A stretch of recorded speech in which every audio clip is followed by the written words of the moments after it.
This appears to be some sort of snake comic books that I address. got. Your address is showing. There you go. Your No, address. it's not.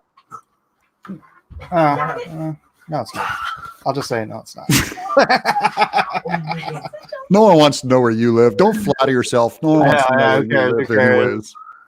Hello, everybody. It's me and Doug for now, hanging out. I sent the link to the. Now I got to check on YouTube and see if it's freaking showing. Oh, that's tiny. Nobody's going to be able to read. Jeez, dude. What are you doing? He's like freaking throwing stuff out of my room. Knock it off. You throw stuff in the room. I know, but you're making noise while I'm on stream. Don't talk back to your dad. It's yes, sir. I have to stream. It's the last weekend and I don't stream on Sundays, so Maybe it's the last weekend. It's the last week. Oh, look. I don't even know when I got this, but it's Clash of Kings. Yeah, my campaign, my campaign, whatever, is ending on Monday, so no, it's supposed to be green, but the green screen is making his uniform. No, they all come like this. They all look.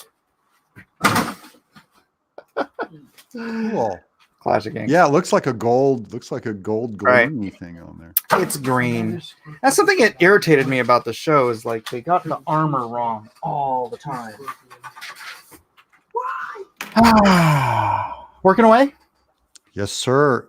Working Inking away pages. world I can put the camera down if you want to. Do what you want, bro.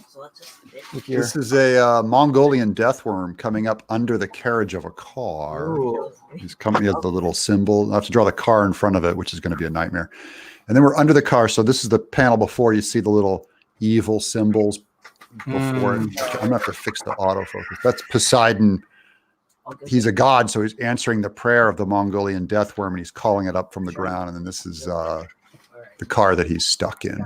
That they're the Mongolian deathworm's basically coming up, and it's going to take out the car, so Poseidon can escape. Right on. I got to fix the autofocus. Show the full thing. Lame camera here. And you're launching your campaign at the end of the month? Yeah. I've done nothing. You've done nothing. I have done nothing for this. I don't even have my cover, which I'm waiting on. You've done nothing. You've done like 80 pages. Oh, no, this is 113, dude. I've only got 40 pages. It's 45 pages left. Suckers. Oh, there's a lot of coconut. P Money asks, is the other Lone Star campaign with the Brando story still staying up? It is, but you can't get the stretch goals. Oh my gosh, dude. You can't get the stretch goals that you can get in this campaign. So if you want it, here it is. Go and get it. Nah. But you better hurry because it's going fast. Yeah, here let's share that. Actually, before I get into me, because it's not all about me, Doug. But enough about me. Let's talk about me. Let's talk about me. Let's talk about. I don't even know how the song goes. Matthew Weldon, our good friend and excellent human being, decided to launch apparently his campaign last night without telling anybody. Oh, look at that. Yeah, don't tell anyone, Matt. That's how you do it. It's a secret campaign. Yeah. So it's a super special secret campaign. Holy cow, look at that. Oh, this is the one that Alejandro did the cover for. Yeah. Here's Alejandro's covers down here. But I mean, look at Matt's it's work. Kicking butt. It's so beautiful. Alejandro's cover is amazeballs. And it's so terrible looking. I can see why Matt would want to hide it. I know. Run away. Don't anyone back. Psycho 66. Oh, I should probably put the link in the description. Oh man, I wanted to beg these guys. I didn't talk to them before they launched, but I was going to tell them, man, this is the worst title ever for a comic. Yeah, because you're spelling it wrong. Spelling it wrong. Tell people to you get an F on the cover. That name title will cost you at least $20,000. At least $20,000. Yeah, you can't. I'm sorry, guys. I'm sorry. I'm rooting for you, but you're making it hard. Wait a second. Shadiversity is on EFAP right now. Dadgummit. That guy said he wasn't streaming until after his operation. That liar. We're going to call the YouTube police, the stream police. Seriously. Do you know who that is, Shadiversity? I don't think so. Where have I heard that? He has a YouTube channel. He's got like 850,000 subs. What? Yeah. What's he do? Is he put naked women on? No, he talks about like medieval weapons and castles and Oh, gross! It's a Game of Thrones thing then. Like there's Game of Thrones, and he's done stuff like on would lightsabers actually work in the physical? Oh, I've seen his stuff. Yeah. On, I think he did a thing on Braveheart, didn't he? He did like a evisceration of Braveheart, I think. Yeah, he was good. Yeah. Yeah, he was on my show the other night. What? Yeah, we're going to talk about doing a comic book. So, dude, that's good networking. That's how you do it. Yeah, if I can get him, and then also, guys, get Titan, Mouse of Might. Yeah, that's a good-looking book. Gary Shipman. Here. Get Titan. I haven't gotten it yet, but it looks great. This is going to be Shipman's peak form. I'm all over this book. Yeah. It looks great. Looks great. He did. Now, see, this is correct. Matt Weldon, look at this. The title, it's correct. That is correctly correct. All right. Posting these up in the chat. Posting them up. Hey, Earthworm Jim on Kickstarter. What am I? Earthworm Jim.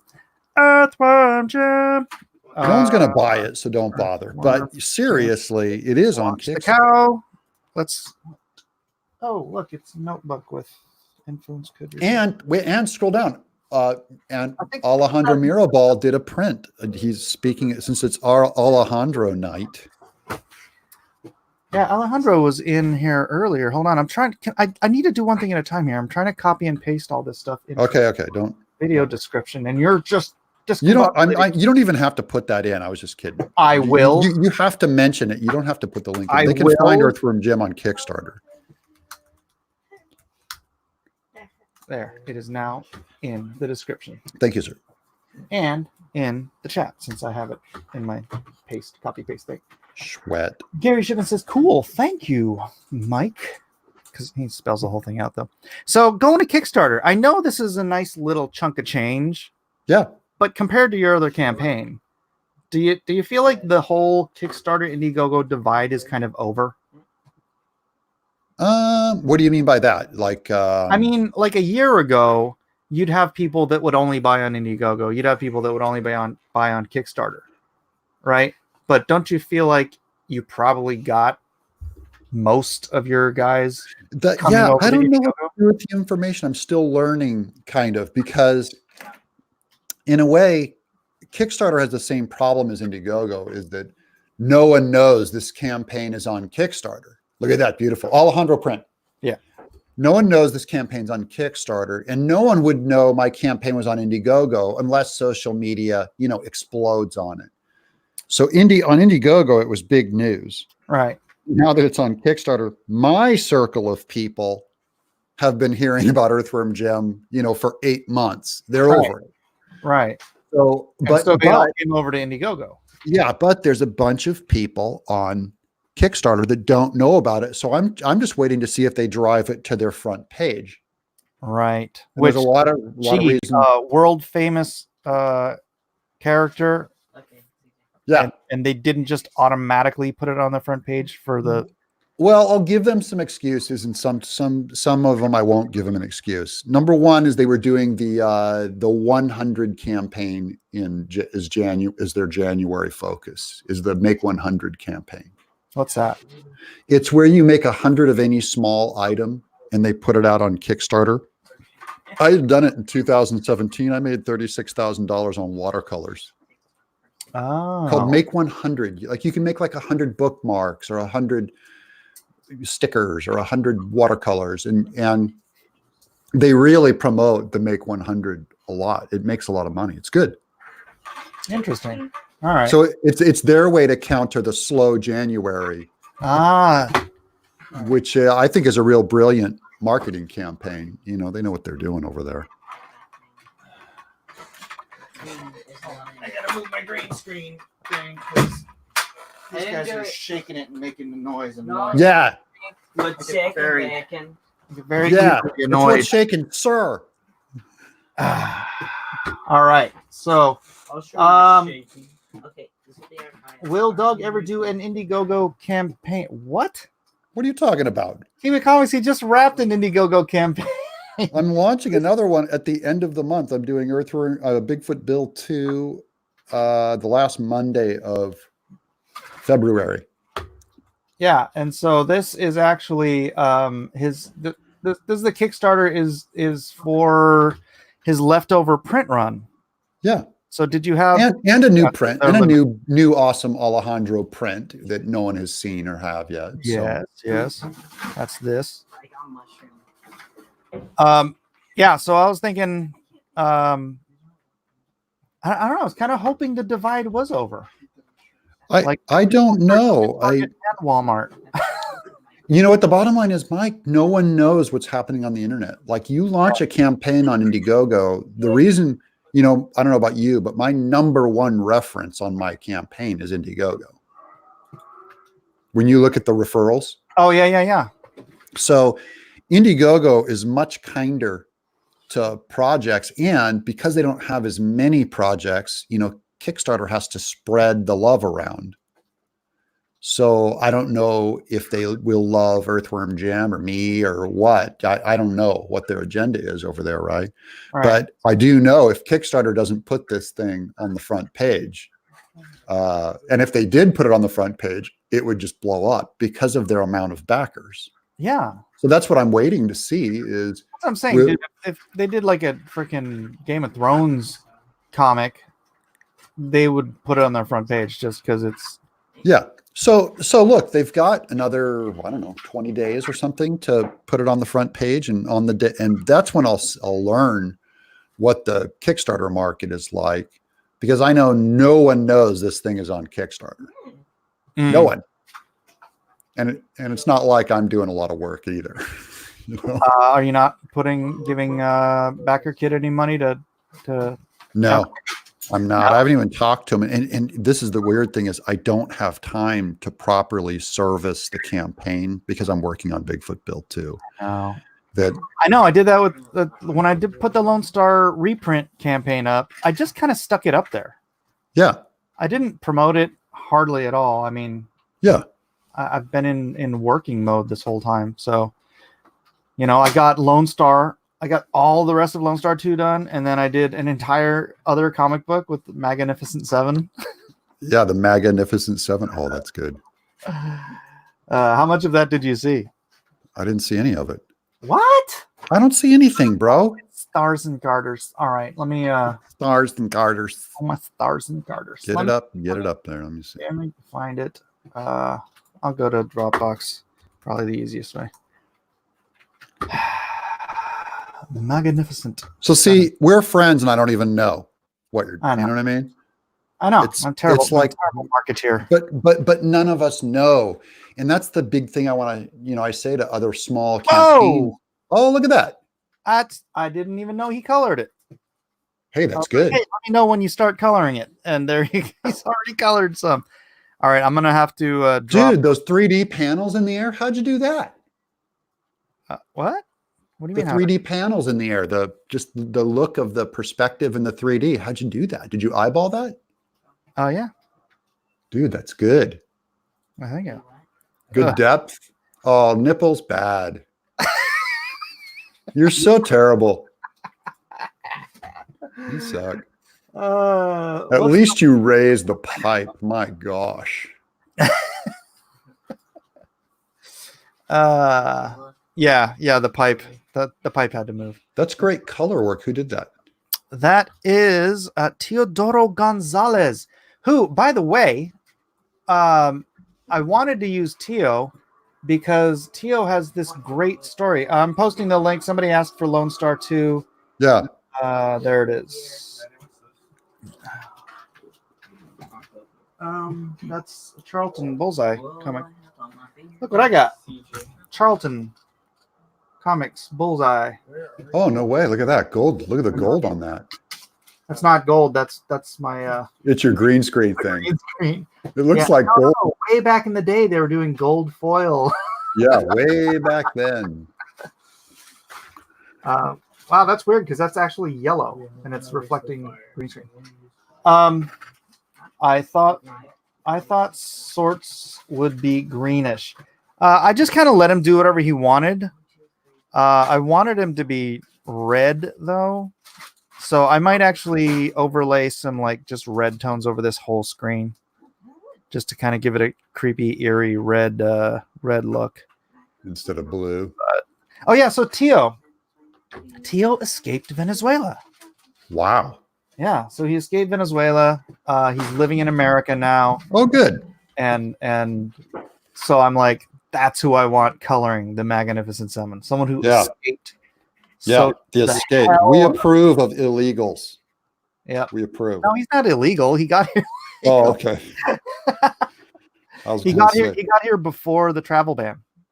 Oh, cool. So, yeah, great guy. I've been working with him forever. I mean, there was a time that he would just work for me for free because he was in Venezuela. So, like, if I sent him $100 for something, he'd get mugged on the way home from Western Union. Oh man. Because that was just $100 was like 80,000 bolivar or something. Yeah. I've heard of like journalists giving their account of like being held at gunpoint. Yeah. Like while they're covering the Venezuelan, all the stuff going on over there. They got held at gunpoint. They're just like, holy cow, this place is a mess. So that is Teodoro. Doug Ernst, what's up? It's the day of the Dougs. Hey man, how's it going? All right, how about you? And by Dougs, I don't mean George Soros's giant boobs. Look at those Dougs. Nice Dougs. Doug, what's up, Doug? I am. I'm back from the Philippines. So, how's your amoebic dysentery? Oh, geez, yeah. I told you about that. I basically tried to just come in here and get all disgusting. Yeah, I had diarrhea for like 9 days straight. Good man. Days. So you lost a little weight. So you're looking trim. I lost 10 pounds. So you're looking trim. Yeah. Nice. He lost 10 liters. He lost 10 liters in one sitting. That was an interesting experience, but hydrate, Doug. Yeah. Anytime I go to another country, I pick up some kind of intestinal bug, and it's rank. Yeah, but so I've been out of the loop, and I'm back, and I'm finally feeling a little better. And I saw you sent the link or whatever, so I was like, oh, cool. I imagine you felt better being out of the loop. What's that? I imagine you felt better being out of the loop. In some way, yes, actually. Being overseas and being there actually kind of put a lot of stuff in perspective for me. So yeah, you were on a mission trip. Yeah, that was it was a very humbling trip. I was saying on my other my channel today, I got to work with like orphan kids in the Philippines, and these kids with cancer and special needs kids, and then my wife. She was performing surgeries on a lot of people that need them. So, wow. It was a great trip. Dude, that's God's good work, man. Good job. I appreciate that you do that. Real world stuff really puts all of this garbage into perspective. Yeah. But what does Twitter think? Yeah. It's like, have you gotten Twitter approval for doing good work? For your mission work? Well, it was weird because I was over there and then there was people trying to suck me into certain stuff, and I'm just like, really, man? Like, I'm literally sitting here with like orphan kids. Yeah, let me operate on this special needs kid in another country real quick. Hold on, I'll get right back to you with the hashtag anger. Yeah, but like I said, it was super humbling. I'd like to go back, but I don't know. I'd basically have to commit like within the next couple months to go in January again. So I know my wife wants to go back. We'll see. Do it. Yeah. Missionary. Don't mess with a missionary, man. Cameron Scott said he just backed the Lonestar Monster Hunt combo. Thank you very much, Cameron. And then he also said, howdy, Mr. Ernst.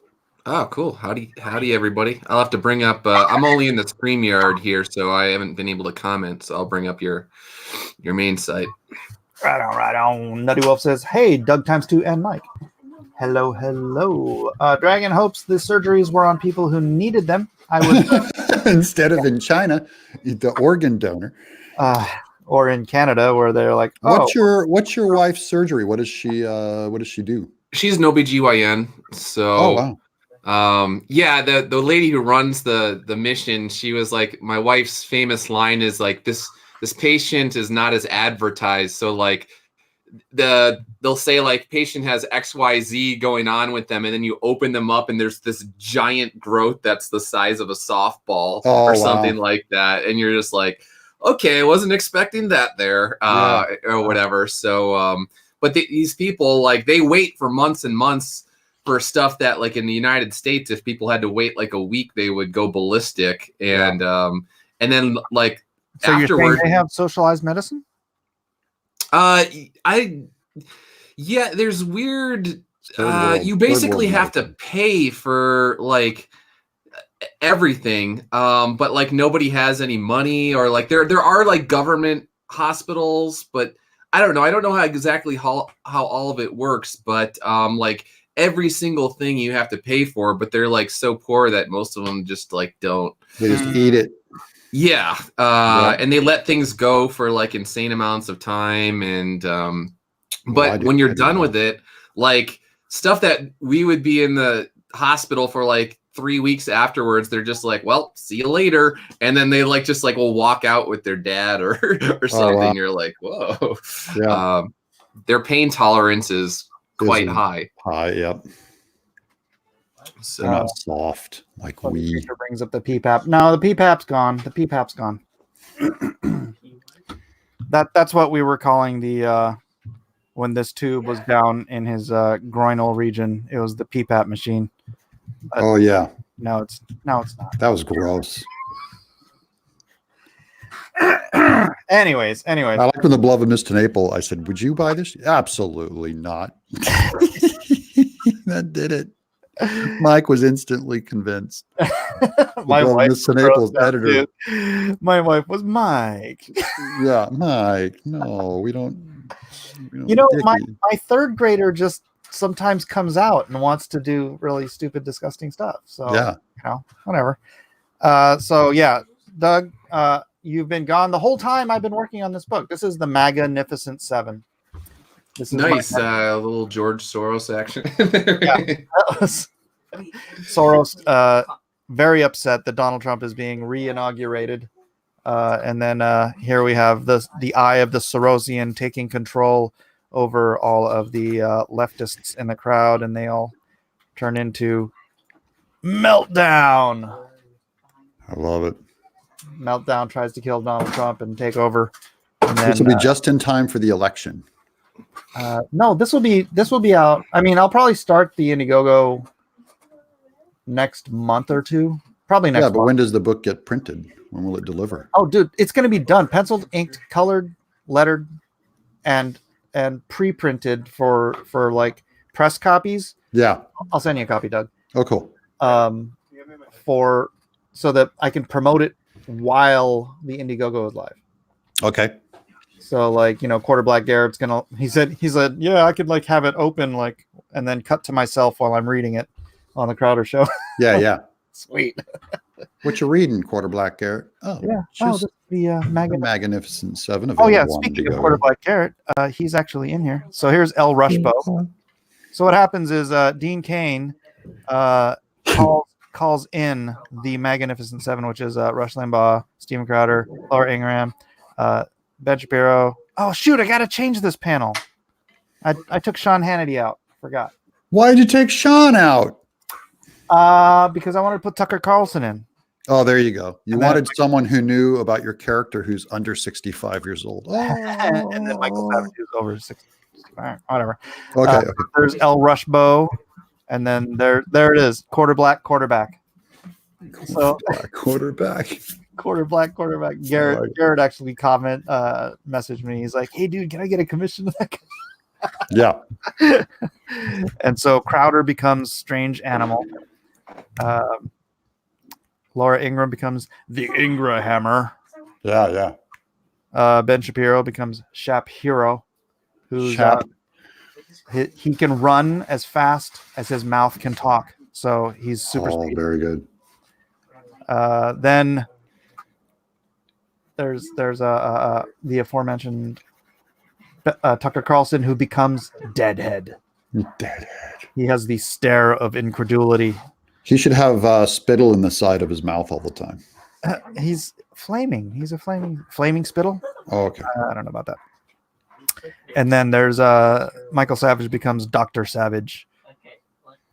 And then they join together to become the Magnificent Seven, alongside with Dean Cain, who rips open his shirt to reveal that he does not have a Superman logo because that was all imaginary. But then they give him the power of conservatism, and he becomes the American Avenger. Dun, dun, dun. It says choose life, and in parentheses, it says, even in the case of rape and incest. Yes. He's hardcore. So yeah, then they go and they fight, and this is all done. I finished this whole book while you were gone, Doug. Yeah, there's all these campaigns launching, and Doug's got his campaign, and you've got yours. It's weird. Like you're gone for like a few weeks, and then all the stuff goes down. So here, what? Oh, Shalom Man.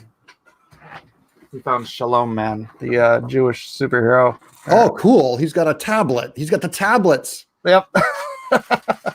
Exodus. Oh, very good. How fun. Crazy comic books. And so here is shoot. What's his face? They're turning the frogs gay. Oh, Alex Jones. Alex Jones. And then he's kind of on the outskirts because he's not part of the Magnificent Seven. But then he becomes the amphibious Bulk, because turning the frogs gay. Yeah, and they're all like, he always takes his shirt off. he is the strongest. He's the strongest one around. So and then Meltdown just bats him away. So they're like, well, if the amphibious Bulk can't hurt him, what chance do we have? And then Dr. Savage, wrapping him with his vines, realizes that Meltdown runs on estrogen, estrogen, which is why he's filled with rage, or she's filled with rage. I don't want to be gender specific here. Yeah, you don't want to misidentify anybody. And so Dean Cain figures out who to call in: the Bombshell Brigade. Bombshell Brigade. Oh yeah. Oh yeah. People want this as a poster. Pretty. I like it. It's very good. Look at the laser effects. Well, look at the cleavage effects, but look at the laser effects up top. Yeah. It's a laser light show, man. I see Dana Perino on the right. I see Michelle Malkin back there. Yeah. I see Tiff. Is that Tiff in the middle with the glasses? I used to work with Kat. Oh yeah. Oh really? Yeah, she worked at the Washington Times with me years ago. Get her a copy of this comic, dude. Yeah, we got to get him. I can talk to. I know Michelle Malkin. Oh, sweet. So I want to get copies to everybody that's involved in this thing. And so then what happens is they start doing their seductive dance, which drives the crazy lady here on the left insane. But it starts drawing out. It starts drawing out the men drawing the testosterone out. And so here's a creepy. Oh, good. Creepy. Yeah, he's doing the grab. Franken, he's doing the grab. Yeah, Franken doing the grab. Bill Maher. Yeah. Hey, those are good likenesses. I can tell who they are. When I draw people, I can never tell who they are. Oh, I traced this crap. Well, still, it doesn't look like a tracing. There's enough cartooning in there that. Yeah, what's funny is I didn't trace any of the girls on this page, but I was like, I don't think I'm that just good. Give me a photo. When I trace my stuff, it just looks like really bad rotoscoping, like backsheet work, where it's obvious I just traced it. So as Meltdown weakens, Nancy Pelosi's head comes out and says, I'm melting. What a world. And then the Sorosian makes his appearance. He comes out and he says, "Curses, curse you, Donald Trump," and blah blah blah. So they all attack the Sorosian, who is the heart of the problem, and then he explodes and releases all of the people's, mostly women, but there's some high estrogen men in there. Yeah. Who collapse into a giant pile, and then the last page is would you like to be in this comic page that will be a tier in the campaign. Oh, cool. And so people can pay me to drop them in there, and that'll be all kinds of fun. Cool. Hashtag Frankengrab. Yeah, so that's the Magnificent Seven. Let's go back and see if Earthworm Jim has moved. Where were you? You were at 268 before. You're Was still it? at 268. You're still at 268. I'm still there. 268 backers. See, everyone knows about Earthworm Jim. Yeah. That's my theory on that whole. Let's see where Lonestar is. No. 479 to 619. Very nice. That went up by 3 backers, I think. Well, no, I don't know. We'll take it. Whatever it was, I'll take it. How about Titan? Did Titan move? Let's move some Titan. 136, and Psycho 66. Again, guys, this book is only $10. Would you go back, Matt Weldon, please? It's beautiful. It's $10. Let's see if it moved. 19 backers, 20 backers. All right, we got 1 backer. And another crazy thing about, I don't know if you saw this, Doug, but dude, you can get for $100, you could get this freaking 11x17 hardback, basically art book of all the pages in black and white. Oh, yeah, actually, I meant to back that today. So I will be backing that before the end of the night for sure. So yeah, and this one actually has, you also get an original sketch by Weldon. So wow, worth it just for the head sketch, and definitely worth it. 11x17 hardback. It's craziness. Such craziness. crazy.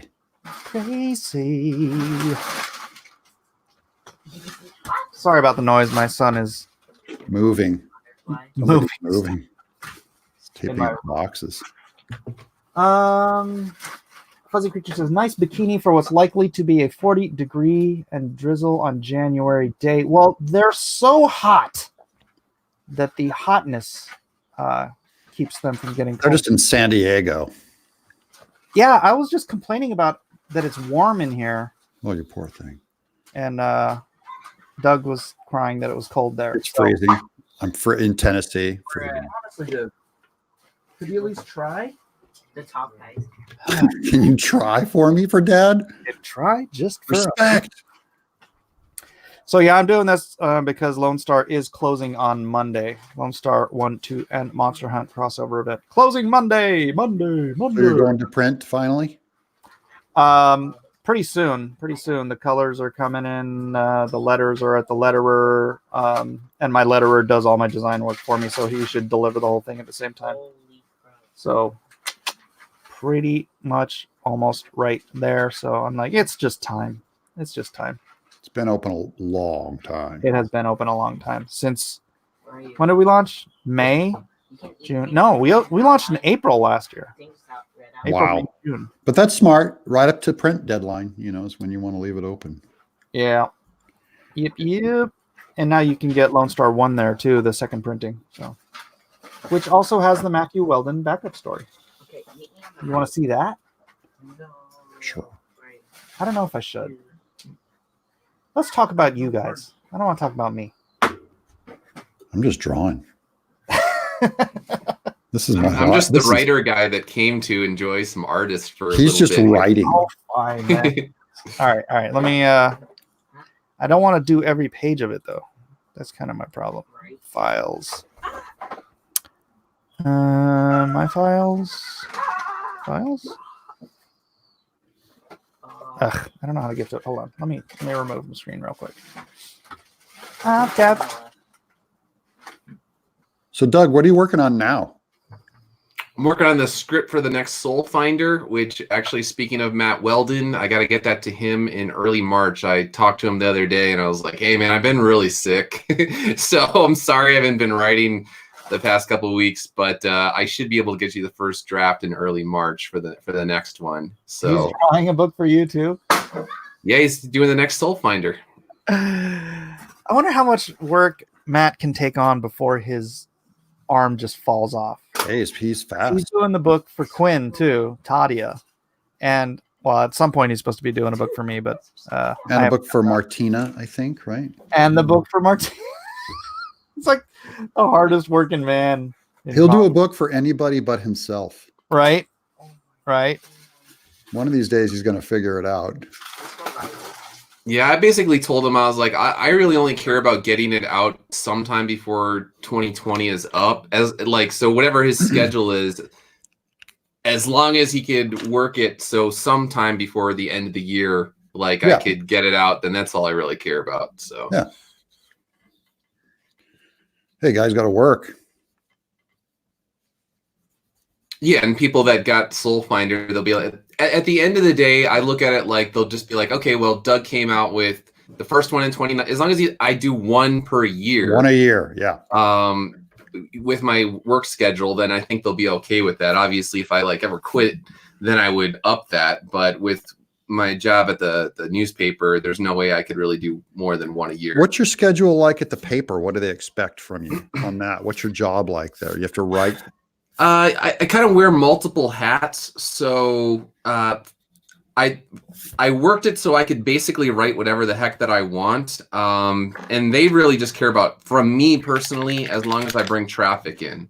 Yeah. So it's like, do stories that you like, that you feel have substance to them, or some sort of cultural value, or something. I like military defense stories. I like Hollywood hypocrisy, media bias, stuff like that. So that's typically what I do. But if one of the editors is sick, or they have a doctor's appointment and they're gone for a few hours, then I'll put on an editor hat and do things like that. And then it really just depends on the news day, what's going on. Some days are busy, some days are slow, some days things are breaking at the end, right when you're want to be signing off, and so you stay on longer to help out. So it really just all depends. But for the most part, I've been there long enough now to I really have one boss, and he leaves me alone for the most part. So it's a pretty good gig. Cool. They don't got to babysit you then. Yeah. Well, I told them I actually left for a little bit, and because there was a guy that I didn't particularly like. And then once he left, my old boss was just like, hey, do you want to come back? And I was like, sure. As long as I answer to only you and nobody else. And he's like, done. But these days, like I was saying on my stream earlier, I'm in this catch-22 situation because I didn't want to write on the impeachment junk because I felt as if it was just a manufactured story. It's technically, people are bored with the impeachment too, because it's so illegit. Well, yeah, it's technically news, so on some level I should write about it. That's right. But I don't want to be the puppet of the people that have manufactured it. Yeah. So I just kind of told my boss, I was like, I might not write on like impeachment stories on random days because I don't want to be a clapping seal for the Democrats. Yeah. And if you don't like that, then I guess I'll just write comics full time or whatever. Yeah. And he was cool with it. So it's weird how should write a story on the Magnificent Seven. Yeah, that would be a conflict of interest. He would get his journalistic integrity, if there is such a thing, would get taken away. As an editor, he'd get busted. No more integrity for you. You know what's weird, Doug, is I listen to a lot of podcasts, and like no one wants to. They all talk about impeachment, but they're like, do we really have to? I mean, we have to, but you can tell they're bored with it. Like they're not. There have been days over the past few months where I was like, I hate all of these stories. They're stupid. They're dumb. They're just, again, manufactured. And there was like one time where my boss was just like, hey, man, like, I'm not trying to like, mess with you, but are you okay? Like, you haven't been writing as much lately. And I was like, honestly, I think these stories are moronic and dumb. Yeah. Like, I was just like, sorry. And he's like, okay. So Sorry. yeah, so he's like, well, can you just I know you like the military stories, so if you want to write more of those, then do those. Can you And I go was like, cover the what the military thinks of impeachment, Doug? oh geez, yeah, that would Well, they're not allowed to talk about it, right? they typically are not, and it also They don't do depends. politics in Yeah. general. Yeah, but it depends on like the military occupational specialty. So guys that are like the combat arms, they typically are a lot more hardcore conservative than other jobs, or even like the Yeah. branches have lean more one way or the other. Although I would say most polls suggest the military, even today, still leans very hard right for the most part. But they don't like being a advocacy puppet either. They don't. Right. They don't like to be a chess piece. You know, Right. they take their job more serious than that. So, but it's when like when I was in, and this was the 90s, the guys that I worked with, they kind of hated Bill Clinton because you know it with the training dollars that you get. And so if you're not getting funding to be able to do the training that you want, and you're constantly, not getting the stuff that you need to do the training, they're just like, yeah, this guy stinks. And it was like during, this particular president, we always had whatever we needed. And when on this president, then it's like they're finding ways to constantly cut corners, or say like, you don't need to train this month. Like, that sort of stuff. So but in terms of publicly, they typically don't get vocal about that sort of stuff. Or they shuffle them off from full time to reserve, because reserves, they get the soldier when they need them instead of having them on full time now. That's what they've been Speaking of the doing. military, look at this page, Doug. Oh yeah, I know, it's beautiful. Very nice. Freaking Killer. So this is the 8-page backup story in Lone Star 1, the reprint of Brando's origin. So I'm not going to go all the way to the last page, but man, he does such a great job. He's incredible. Yeah, here's this last panel. I was telling my wife the pressure, like for the script I'm writing, I'm just like, man, I can't let Matt down. I gotta make sure the script is tight. Make it worth something to draw. Right. But not obviously with the first script, I did my best, but I was telling her, it's like the story was in my head for so much longer. And then with this one, it was like, I was fulfilling Soul Finder, and then it was international customers, and then it was Christmas, and then the Philippines, and suddenly it's like, you need to get the script done. And so the timeline is just so much more sped up, and I don't know, I'm just feeling the pressure in terms of making sure it's up to standards that are worthy of his artwork. Yeah. Right after this book is done, I got to go straight into Earthworm Jim 2 script. Straight in. Look, the little girl behind him. I didn't even see that before. She's hiding. I know. Yeah, that helmet is a bit small. I might need to adjust that in Photoshop. All right, let's see. Next page. I'll go. Where's my? There it is. So good stuff, man. I was so stoked when these pages started coming in. Holy moly.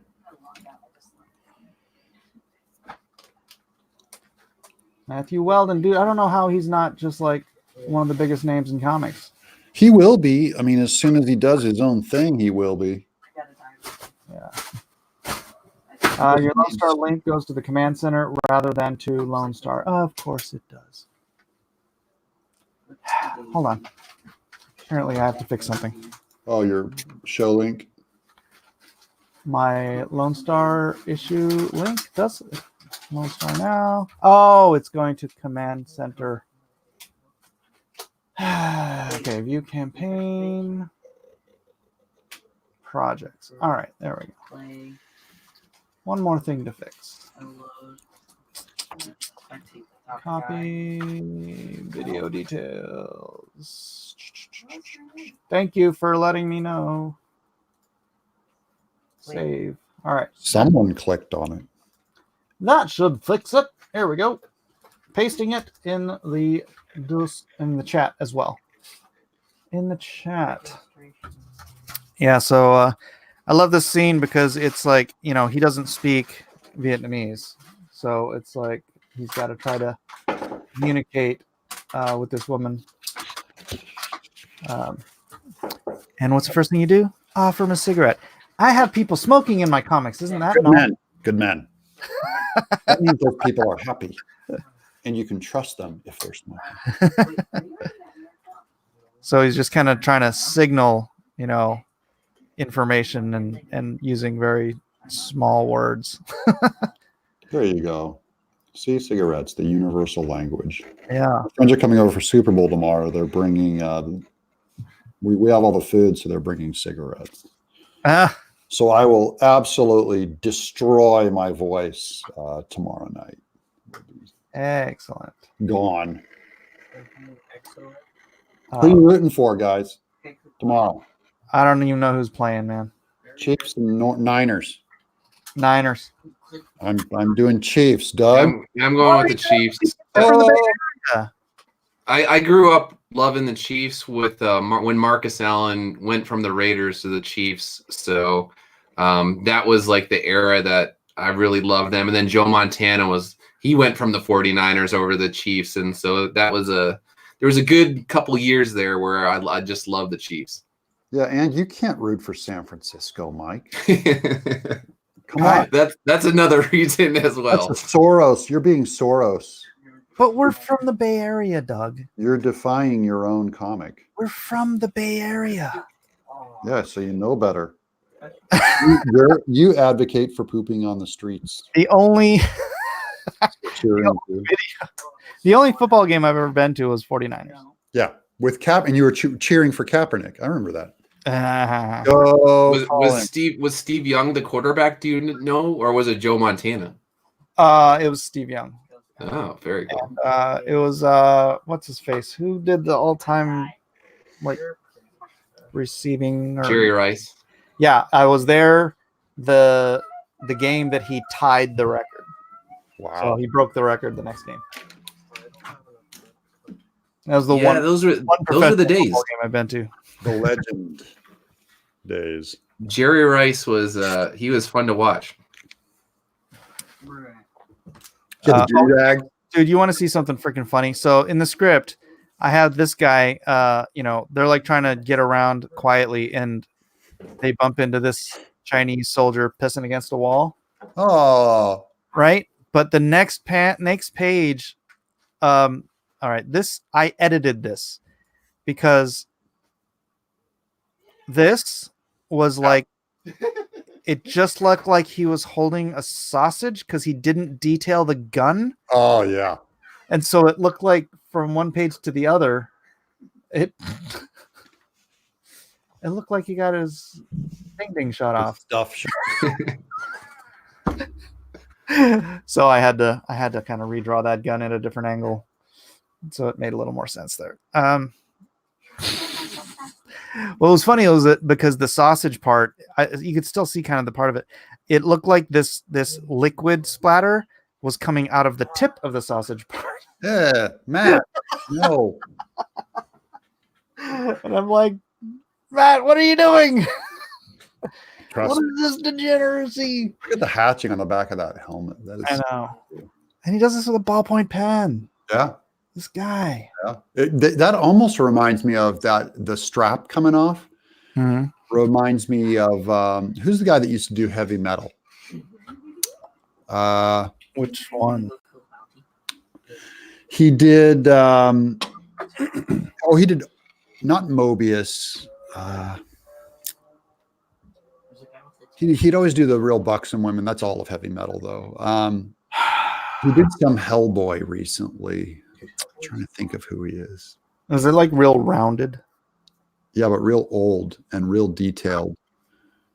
Really good volumes and good values. I cannot remember his name for the life of me. He's real famous, like top 3 all-time heavy metal. Corbin? Yeah, Corbin. That strap looks like Corbin. Oh. You know how some of his stuff would get a little gooey? Kind of. I got dinner here, so I'm going to eat real quick and turn the mic off. Sweet. All right, so that's page 7. I'm not going to go to page 8 because it shows you the end game of how he meets Dr. Livingston, which is unpleasant. Because as you guys know, if you're an unknown soldier, that means that you quote unquote died in one of our conflicts. So I don't want to show you how that happens to him. You'll have to buy the book. Weldon doesn't draw guns very often. I think that's sarcasm. Corbin had the greatest colors on his stuff. Yeah, it looked really like real. Dr. Livingston, I presume. Yes, that's right. That's actually him. Dr. Livingston is Dr. Livingston from history. I don't know if anybody ever caught on to that, but I actually used his likeness, and it is him. I had this other... Well, I can't go into it because it's part of the whole history of the unknown soldiers and everything, but there's a reason why he's still around and kicking. Matthew Fowler wants to know, hey, Doug, how was your trip abroad? Nice to see Matt in here. So if he's coming in late, just so he knows, I will be backing his project before the end of the night for sure. But yeah, the trip was awesome, and didn't get sick until the way home on the flights. And yeah, it was a great experience. I'll probably be going back to the Philippines, if not next year, within the next couple years for sure. So let's see if I can find Matt Fowler. Matt, do I follow you on Twitter? Let me see.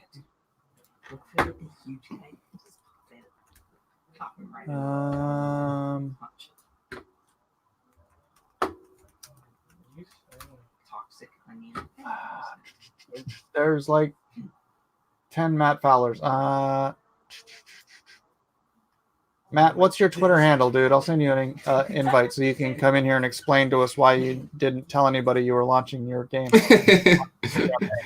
I was gonna say I just saw it. I think it was Matt's feed. It popped up, and I was like, oh, because I knew it was coming out soon, but I didn't know the exact date. And then when I saw it, I was like, I gotta back that. I had no idea Matt Fowler launched a book. Dubois Fowler. He's Monsieur Dubois Fowler.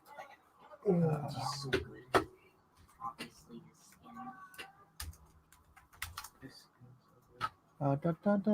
it is. There it is. All right, I'm following you, Matthew. You're not following me. What? What? How am I supposed to promote your book, dude? Oh my gosh, I almost killed him. Are we supposed to like or dislike Doug this week? I haven't received my marching orders yet. We all like Doug. Those are your new marching orders, Rhaegar. Everybody likes all the Dougs. Always unsubscribe. Always unfollow me. All Dougs get special dispensation. Do you ever draw and use perspective grids? Do you light box the Capitol building on that Trump inauguration page? No, that's all digital. So I just grabbed it and I converted it to line, and then I pasted it and left it.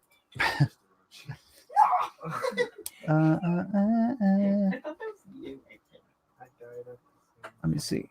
Did Matt? I have to go back again. Hold on. Refresh. I'm quietly, patiently waiting. Oh, there we go. There we go. Hey. All right. Link sent. Come in here and tell us. Explain. You have some splaining to do. You have some splaining to do.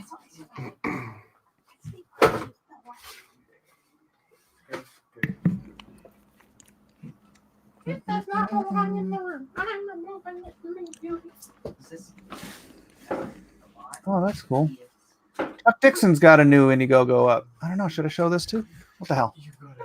The Chuck. The Chuck. Oh, it's by Richard Meyer. Oh, cool.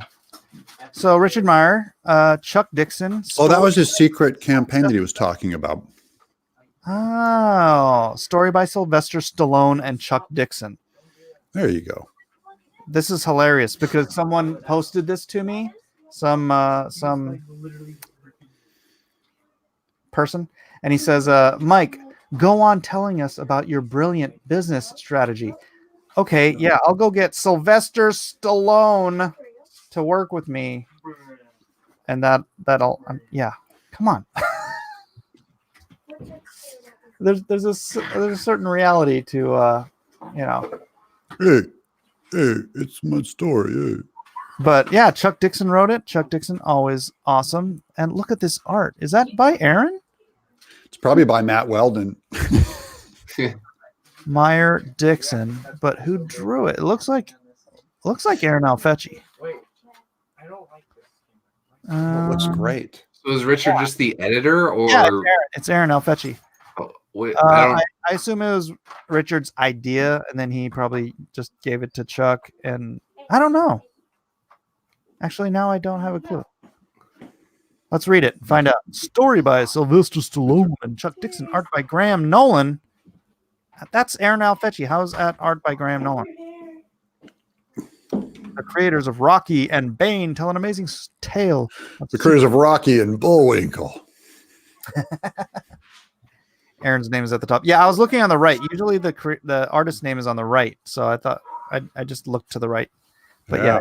I think that they're actually going to do another Expendables movie. I heard that they were thinking about doing another one, so that's interesting. Oh, that's great. That's going to be huge. Huge. Yeah. I mean, it looks like this looks like Jay Lee. Can you stop? Yeah, be quiet and go put deodorant on. Seriously. Stop blowing the sink for me. Holy cow. That's me with my sons too. I'm like, dude, you smell. Seriously, dude. You don't have to say that all the time. I'm like, then stop smelling. Smelling. Yeah, right. Teenage boy, get some deodorant on. Oh, okay. Here's the Graham Nolan story. Killed in combat. I can use this for college. They awaken in hell. Can I use this for college? What? My computer bag? You don't use it. I don't use it. What's your point? Hey, look, it's Rocky. Rocky's in this. The Expendables go to hell, says Johnny Torch. So I take it's a light comedy. Yeah, probably. I love it. I love it already. My son and I, we went to see all the Expendables in the theater. I took him when he was like 8 to see the first one. It was so good. You know what the thing about the Expendables, the first movie, was that minute and a half scene with Mickey Rourke. Yeah. Made you realize that no one else in this movie is a good actor. Yeah. Oh yeah. But you don't go seeing it for, you're not going to see it for, the Ian McKellen Macbeth experience. Yeah, when that came out, it was pretty cool because they returned to the real special, the explosions weren't special effects, and it was just like a throwback to the 80s. Yeah, it was a thank you by these stars. It was like a great look, now there's Valkyrie. They're just throwing everything into this. Yeah. He's probably got halfway through this thing and he's like, oh man, I haven't seen any chicks in this at all. Here we go. Valkyries. Almost naked Valkyries in there. That'll be good. And a dragon. There you go. Yeah, and a dragon comes in. No more. Oh. Dang, dude, they threw everything at them. Where's the kitchen sink? I once saw Stallone in a cigar bar. I was having cigars with Drew McQueenie in Beverly Hills, and Stallone walks in, and he came up to our table because he knew Drew or for some, and I just kept looking at his arms because he was right next to me, and I saw the side of his arm. There's just like a giant rope-like vein. Hey, there's Mickey Rourke. Coming around, and the skin was just like a leathery, like an 8,000-year-old saddle. I was just beholding the man going, I hope I look that good when I'm 65 or 70. And a really nice guy and really short.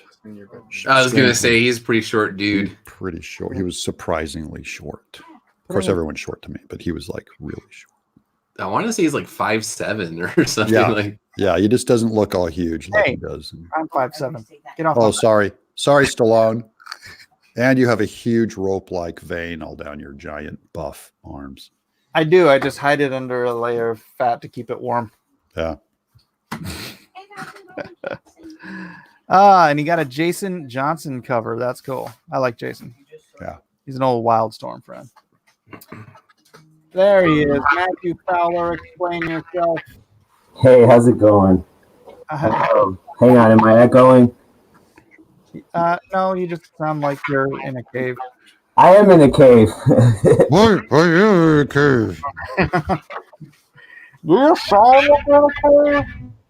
All right, kick me out real quick and let me adjust the speakers into the Just mute you. thing and try it again, all right? All right. He'll be muted until he waves. You can wave when you're ready.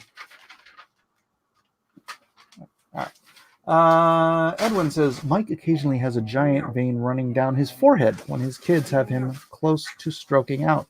Yeah, when he's yelling at his kids to put on deodorant. I know, dude. What the hell? Hey, did you know that that we are genetically predisposed to hate the smell of people we're related to? Really? Yeah, they did this whole study on and they got a bunch of different people, and it's actually it's so that women will reject men their sibling. Okay. Yeah, and it's like a pheromones thing. Yeah. So it's just your stink, like because we all sweat the same sweat. It's the bacteria that our body fights off. Our immune system changes the smell of our sweat. Yeah. Right. So if you're, so the closer related you are, that's why my daughter hates the way my brothers smell. Everyone in my family hates the way I smell, so that explains a lot. Except your wife, right? That's true. She never comments on if I need a shower or not. Dude, my wife will sleep with her freaking head in my armpit. She loves Yeah. So she's attracted to your pheromone, your male hormones. It's your immunity. It's your immunity system. So and all your kids are like, you stink, old man. You stink. Isn't that amazing though? Yeah. Pre-designed. I believe it. Yep. So is this any better? Maybe you're just, I don't know. No, that's not better. I mean, I'm working with like a gearhead janky camera. I don't have a blue Yeti or anything like that going on. So, all right. Well, it is what it is, I guess, as they say. So, we'll deal. This show is brought to you by Radio Shack of 1978. Matt Fowler, explain yourself, young man. What do you want to know? I want to know why I didn't know that this book was launching last night. I've been talking about it for months. Just I have no following, I guess. I haven't punched any SJWs in the face or caused controversy. I'm not known. I've just been, everybody's fighting, and I've kind of been making comics and stuff. You need to PayPal me some money. I'll come knock your mailbox over. We'll get you. I was in Tennessee and Franklin this week. Actually, why didn't you hit me up? I'd have taken you out we'd have gotten a beer.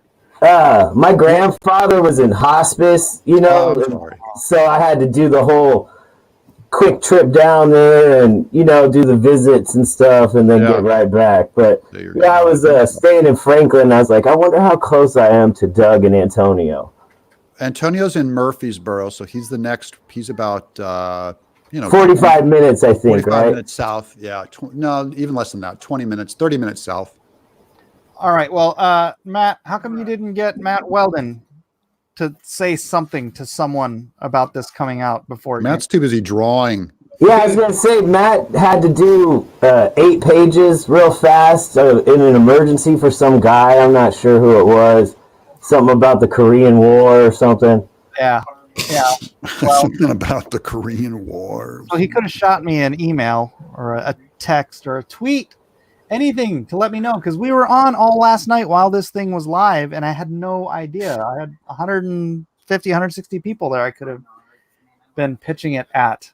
And I'm sure I could have thrown, some chats or whatever, but, I don't really get into the spamming stuff. I don't know how to quite advertise myself yet in that way, I mean, actually, I'm busy learning to write the comics, get them printed, shipped correctly, manage all these different, parts of the team. Yeah, you did your job right. You made a great book is the great job. And then we'll have to figure out we're all still figuring out the promotion. Yeah. All right, Matt. But we're funded, so we're in a store now. As the word spreads, we can just keep it, going at least. I don't have to be sweating it for if it's going to make it or not. It's like, Matt, we're good to go. Matt. Yeah. Take 2 steps away from wherever your microphone is and tell us about the book. All right. That whole genre of Ultraman style tokusatsu characters that exist in Japan? There's like hundreds of them. Yeah. And over here, maybe be like Power Rangers or something. Master Rider. So I figured I'd do one of those because the fans are saying like, oh, well, it's all scary horror comics or, military teams. So I was like, well, let's do a Spider-Man kind of thing, like a tokusatsu Ultraman kind of thing. Spider-Man used to be one of those tokusatsu shows too. It was like over there and Spider-Man. Spider-Man. Yeah, there you go. So I wanted to kind of go on that and, mix it with some other stuff and kind of give it a little twist, period piece, set it in the 60s and just do full go-go dancers and, psychedelic rock kind of stuff. So that's what we just went with. Sounds awesome.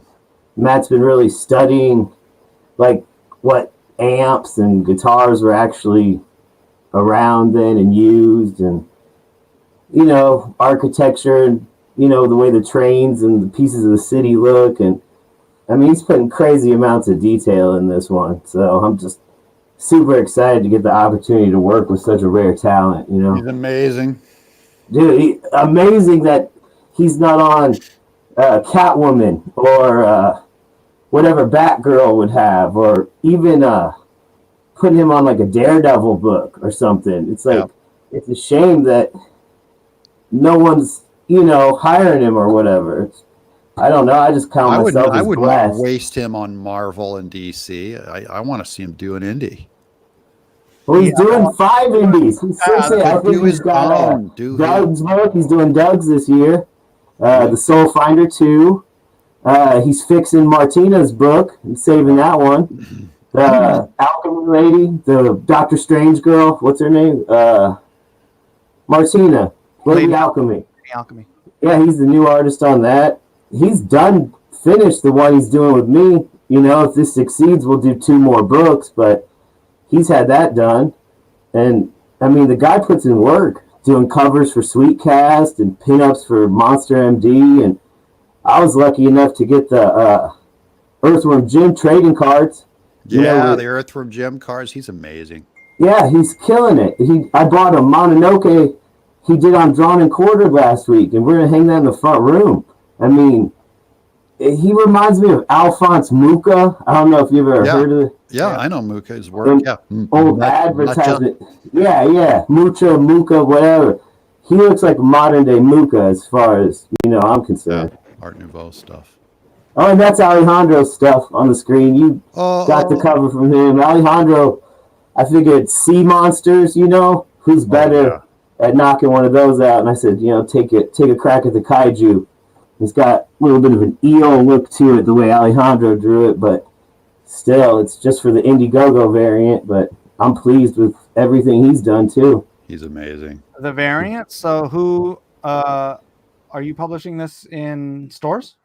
I I have to get the 3 issues done first. You know, if I have 3 issues, I can start pitching it to publishers or, Well, you you said know, go variant. Do you have another place it's going?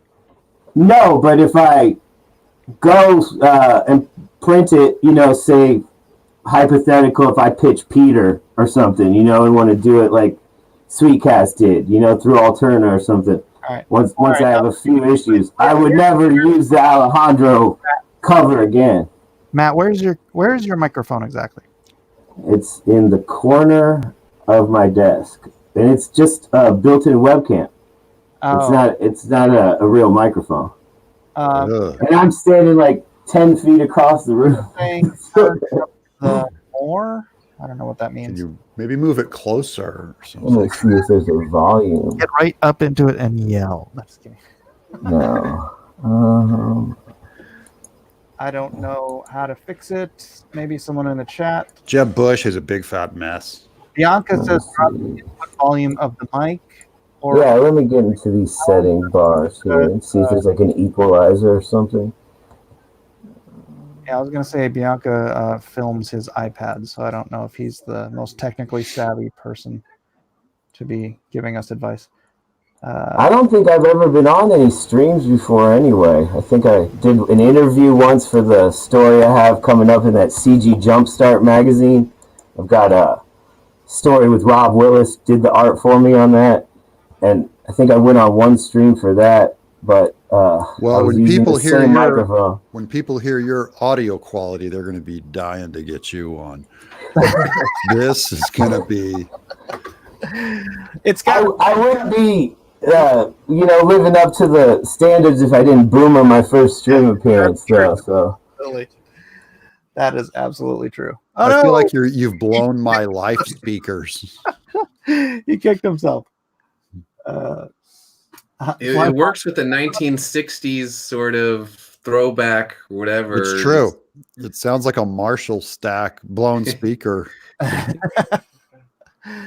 But yeah, everybody, I mean, it looks like a great, fun film. It does. It looks like a blast. Yeah. I would, if I had the money, I'd just go ahead and get the original art tier.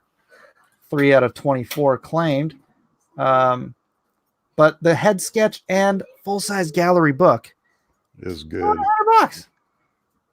It's only $100. Or you can get the gallery book alone, which 11 by 17 hardback, black and white gallery book of all the pages, full size, $50. That's Only one a person bought it. great deal. Crazy. Link is in the description, ladies and gentlemen. Let's see if anybody bought any. 20 backers up to 21. Yay! We're inching forward. The painful part is it's a $10 book. So when you're inching forward, you're really inching forward. Yeah. But They're yeah, not gouging you. you guys need to drop some 50s and 100s on these freaking giant gallery books. Those are gonna be sick. Fly Fox says, speaking of Weldon, is that weirdo ever going to sell me that God Sword piece? I imagine at some point. Matt, if you're still in the chat, try following what Bianca's saying. Right click on the mic settings, turn it down, turn the EQ down, turn everything down. Woo-hoo. Get those 60s people out of modern clothes. We'll live. I don't think Matt's gonna redraw the whole book. Yeah, Matt, redraw the whole book. Get him out of this. No, but what's funny is this scene right here. This legit looks like Japan. This looks like your typical neighborhood in Japan. Unfortunately, the characters don't look Japanese, but that's fine. Thus fine. It's just so pretty. It's so pretty. Let's see how Titan's doing. Any of you pick up Titan? Victor says, Mike, how Japanese are you? Do you know who the great Muta is? I am half Japanese, and no, I don't know. She who only half knows. Yeah, 136. No movement. Titan. Lone Star. No movement. Come on, guys. It's the last weekend. It closes on Monday. Get out there and get yourself your Lonestar. It's the only place you can get the trading cards for the campaign, which do come free with any purchase. So get something cheap. It's fine. Wait, if I got a comic book free, then do I get the cards free? That's like drawing people in the 1700s with clothes from the Renaissance. But if you draw them beautiful, it's okay. It's a beautiful book. You're going to complain about the... Well, I thought the Renaissance was the 16th through the 18th century. I guess I'm just that bad. Wasn't it? I know nothing. Come on, you history buffs. You should know. I got a history education in California, public school. All right, I'm going to look it up.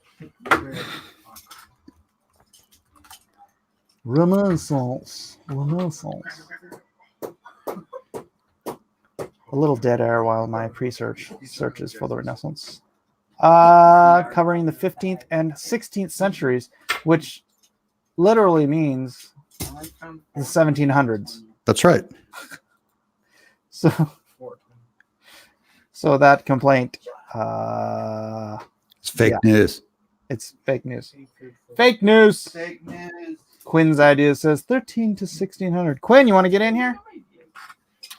Oh, you're busy editing. The Renaissance is technically not a recognized label for a time period, says Dragon. Oh, do shut up. You may have been a history joke. Hilarity. All right. So how many pages a day are you doing, Doug? Some days 4, most days 2.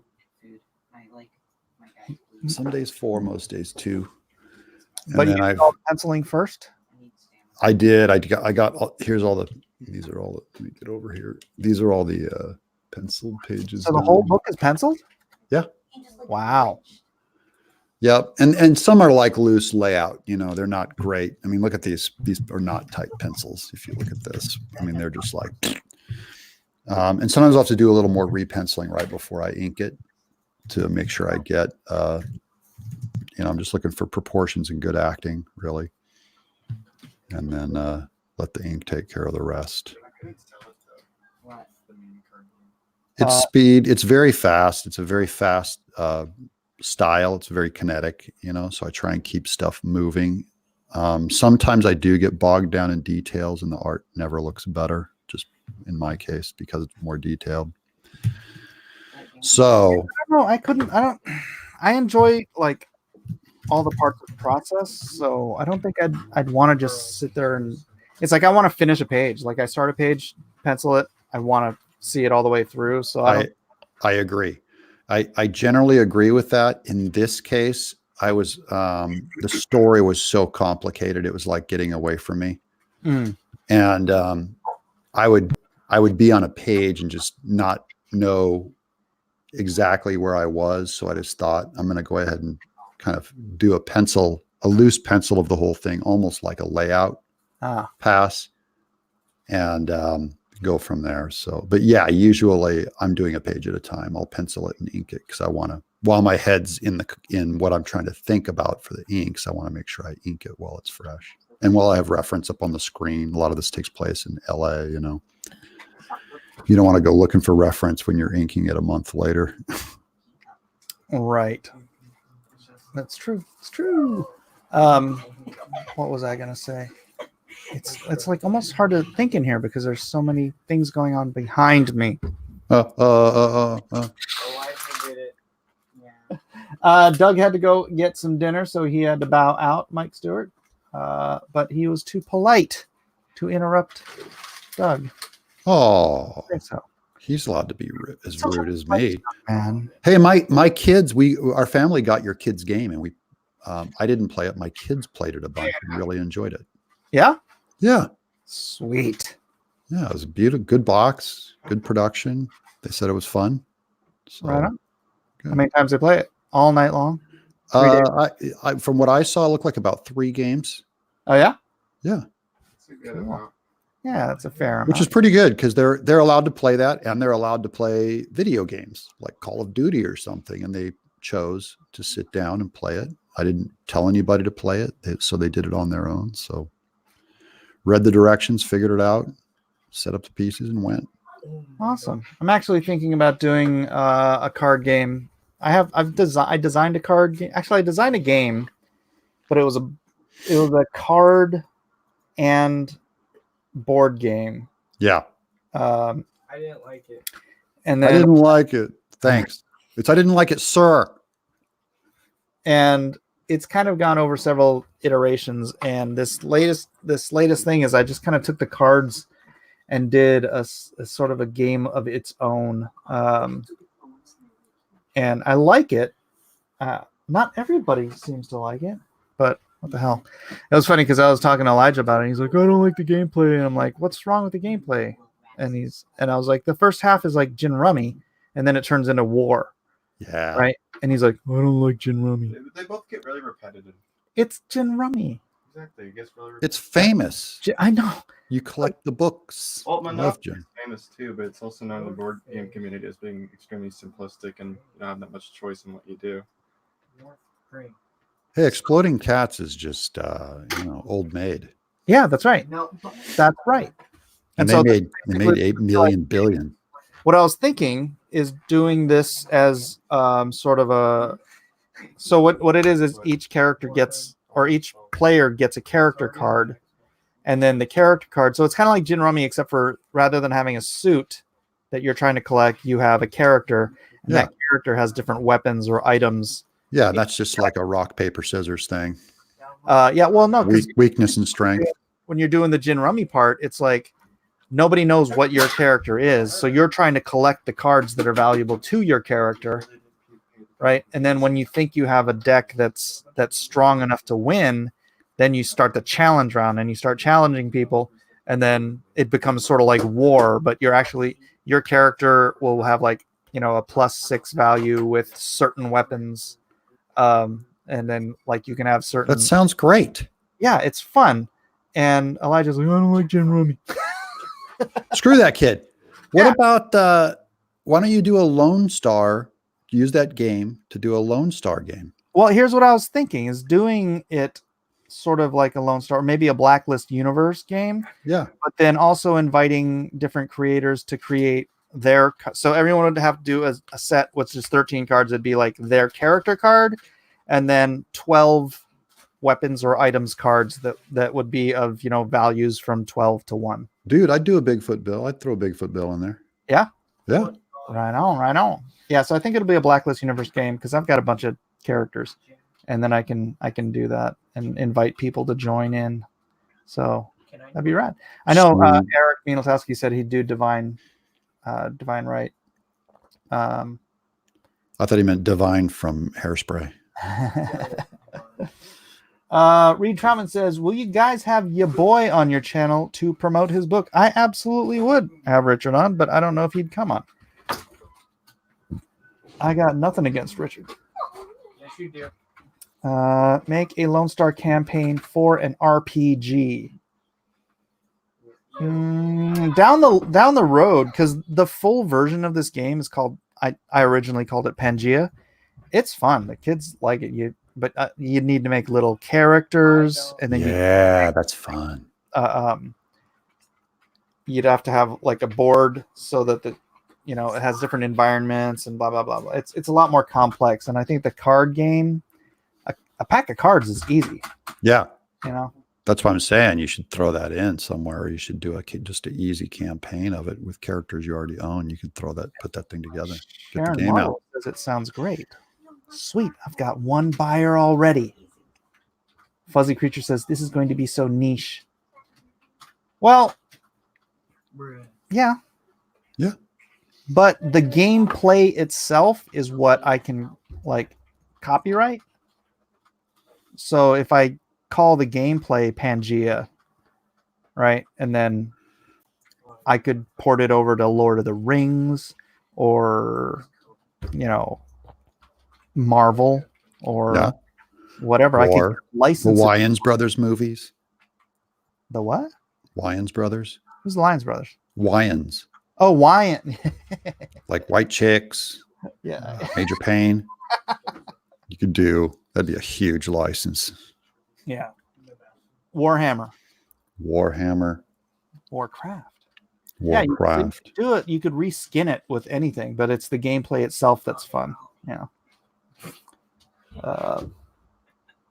I'd watch that. If you made a campaign, you could stream y'all playing it. Yeah, we did that with Elijah's game. Matt Fowler says, I rerun the stream and my voice always sounds like that. I don't think a new mic will help. Yeah, that's how it comes out of his head. It sounds like a blown speaker. That'd be hilarious. You meet him in real life. Dude, I bought you a mic. He's like, what are you doing? All right, Matt. Well, I hope we get you some sales, brother, because we absolutely support you and Matthew. Beautiful book. Obviously, Matthew Weldon, one of my favorite human beings. Yep. So yeah, glad to have you on. Fix your mic. We'll have you on again, and we'll pimp you up. Edwin says, yeah, board game then RPG. RPG would be fun, but it takes longer to put together, and board games are a bigger seller. Yeah, but they cost a lot more to manufacture. That's the issue, dude. We still have tons. Well, not tons. We have like 25 of Elijah's board games, and they're in the boxes, so you can't fold them up and stick them in the corner. They're like you got boxes. Yeah, all this inventory. What a problem. Yeah. Yep. Dale Stafford says, "Hello, all you hysterical hyenas." All right. Matthew Fowler says, thanks, Matt is a great co-creator and the true promo face of this book. You know what I actually wanted to come on here? Is Gary dropping in tonight? I don't know. I think he's in that room, right? Is Gary not in? I don't know. I can send him the link again if he doesn't have it, if he wants to pop in. Yes, every day. Did you send it on Twitter? Yes. Did you Yeah. Great looking comic. Yeah, it does look good, and it looks like a really fun idea. Who can hate I wonder that if genre? Double page Nobody. spread inside the book of just giants fighting kaiju. Wait, me? That's cool. No, not you, kaiju.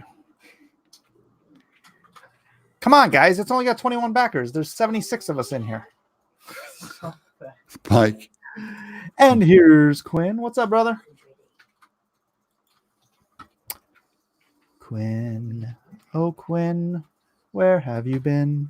What's Quinn up? has How's the- it going? There he is. There he is. All right, I'm going to look at Tadia. I said wizard. Tadia. Graphic novel coming soon. Heck is that? Coming soon. No, the book. Tadya. Yeah, Oh, I saw you working on this on your computer. indeed. Or you had some of the art up. Looked good. Also Yeah, illustrated by one Matthew Weldon. yeah. What? But the art that's Matthew Weldon. But the art that's up there now is not Matthew Weldon art. It's just like concept art.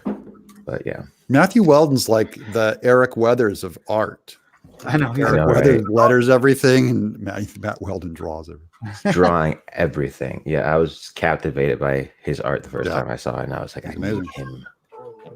I must have him. And now you do. So yes, Matty Ice is real busy. I know. Maybe that's why he never has time to come on the stream and shoot the crap. Hey, that guy works. What's going on? Why are you working? Come on. What's wrong with you? How dare you work all the How time? dare you? How dare you have such an amazing work ethic? Right? Hey, Ryan Hawk's on there. Ryan Hawk. Isn't he in that room too? I think you have the link too, Ryan. Why is everybody popping in here all of a sudden, but nobody's coming in? They're just lurking. I'm just gonna peek in, see what's going on. Quick, Quinn, pitch Yes. tell people why they need to sign up for this All mail right. list right now. Well, I really enjoy horror stories, and a lot of horror stories. Well, just a lot of horror in general is lacking because people, don't really know how to be scary. There's like a lot of times with horror, subtlety is lost. So that's one of the things I wanted to include in my horror story. And there's also a fantasy story. I'm playing with a lot of, high fantasy tropes, like it takes place in a fictionalized kingdom. There are kings and queens and barons and lords and all that type of stuff. But I'm taking some of these more generic fantasy ideas and like putting some twists and turns in them.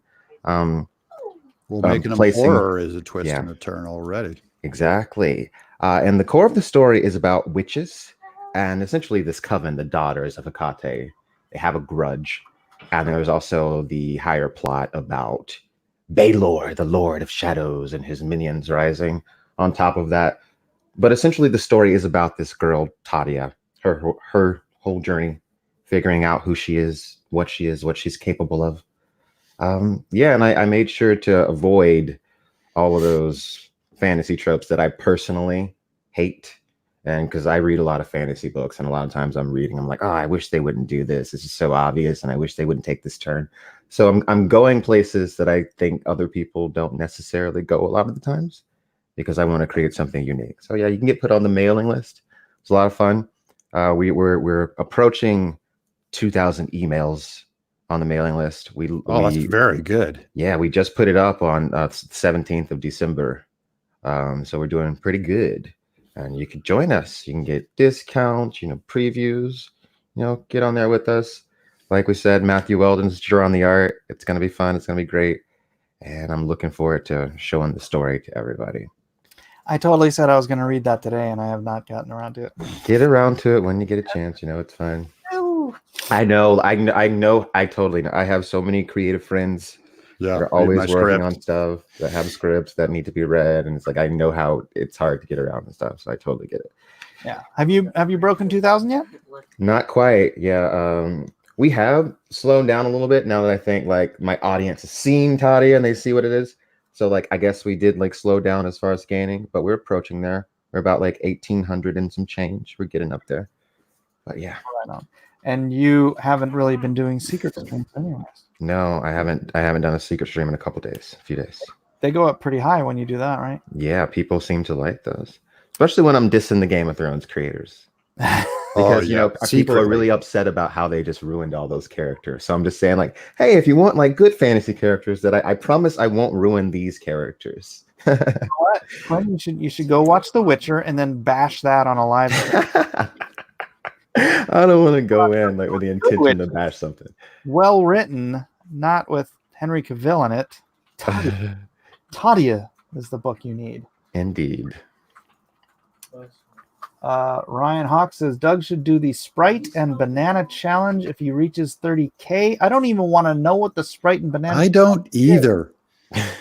That scares me. I've heard that suggested before. Sprite and banana. What the heck? I don't know. I think I don't know.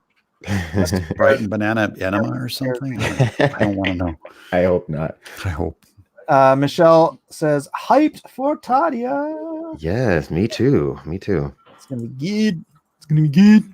Yeah, I mean, are you doing pre-sales? Is that how that works? You open? No, we're just getting people to get onto the email list right now.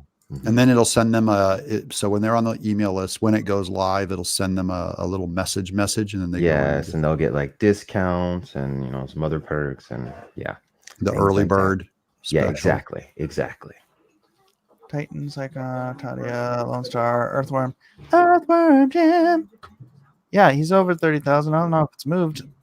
Yay, you got another one. Hey, it moved. I got one. Thank you. 30,339. Thank you. Move 32. Yeah.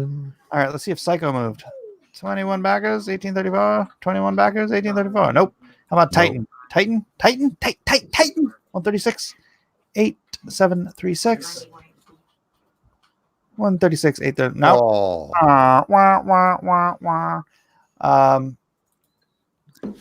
I think. Let me see here. 178, 619. 178, 674. Woohoo! All right. Check my email. I knew it was going to go up. Fly Fox Pro says, what page length will Tadia be? Right now, for this first volume, we're looking at 48 pages. But I'm thinking about it in my head as 3 volumes. So this first volume is just like the first part of it. But I do have a definitive beginning, middle, and end to this entire story. So you did your 3-act structure. You're going to break it up into books. Mm-hmm. You know where it's going to end before you started. So you know 100%. If you know if it's any good. Yeah. Oh no, Flatrock says, you know what will be terrible? The Wheel of Time show, because Wheel of Time is trash. Don't say that. I mean, I do have some reservations about Wheel of Time show because I'm just like, it is hard to adapt, especially this day and age after Game of Thrones and after the Lord of the Rings. It's like going back to the Wheel of Time. It's just like, I don't know how it's going to stand out. You know what I mean? Because it is just kind of like generic fantasy. I mean, but Robert Jordan invented a lot of those tropes. But like looking at it from like a modern perspective, it is like generic fantasy. That's what it is. Like that's where it came. That's where a lot of those tropes came from. So we'll see. Not saying it's not good. It is good. It's classic. It's all in the execution. I'm telling you, they can make it great. If they make it great, no one will care, even if it's a repetition. Yes, if unlike great The execution. Witcher, which Rhaegar says, I'm confused. I keep hearing The Witcher is good.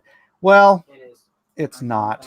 Everyone keeps telling me it's good too, and it looks like complete trash. It is trash. Doug, you will hate it. I only watched one garbage. episode. I only tried watching the first episode. I don't think you'll be able to get through it. Yeah. My friend Brittany was telling me about it. She was like, I was so upset. Henry Cavill doesn't even get completely naked in it.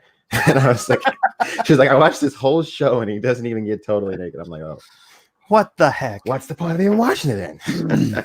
I want to see his upper thighs. They should just advertise it, the Naked Henry Cavill show. Dale says Witcher is stylish, but other than that, yes, it is pretty much garbage. Yeah, I'm trying to. What would I put it on par with? Lucifer. I don't know. I just really didn't like the storytelling, basically, and a lot of the acting just seemed a little subpar. A little not good. You know how Game of Thrones feels like you're watching a movie? Yeah. This just feels like you're watching TV. Do you think The Witcher suffered from the fact that it was compared to Game of Thrones? Yeah, because if someone had say, "Hey, you'll like The Witcher. It's kind of a fun, campy, or whatever thing," then I might have been, like. It looks like a supernatural, like a supernatural CW show. Yeah, thing. I would have thought, but they're like, yeah. If you need your Game of Thrones fix, go watch that. And I went and watched it. I'm like, this is not doing it for me. Still jonesing. Yeah, I can't waste my time watching like bad TV shows, man. And I've heard such mixed things about The Witcher that I'm just like, I don't want to. I think that's the thing with other people that like it is they don't mind wasting their time on TV all day. That it's like there's nothing to do. They're like, what absolutely isn't like Roger Corman garbage, and they go, okay, it's great.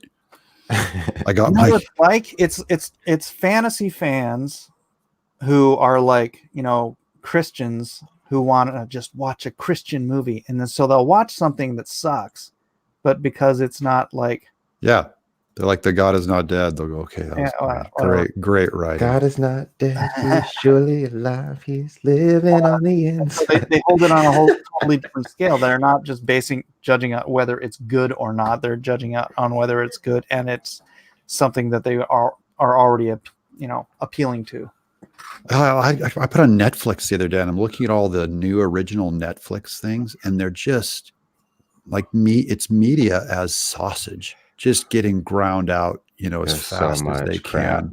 Oh, there's so much I'm going like, you can't make, and they're clearly just making a volume play. Just like where's the crafted masterpiece? Yeah, there's so much crap, man. I think there's a lot of potential in like the Netflix original. You might every now and again like find like an absolute gem. Yeah. But you just have to like wade through all the crap first. And when Netflix first started doing original content, like it was like, oh, this is super exciting because like they're gonna focus on like a few shows. But now it's just like it's all about their content. Because Netflix used to be like it just collected other stuff from like all like movies, TV shows from all over the place, and that's what Netflix was. But now it's like Netflix is a channel that makes their own shows. Well, it's because everyone's doing their own streaming now. Yeah. So everyone saw Netflix just take over Hollywood. Netflix started it, right? Yeah, they did. Mm-hmm. Then Amazon started doing it. But Amazon's not.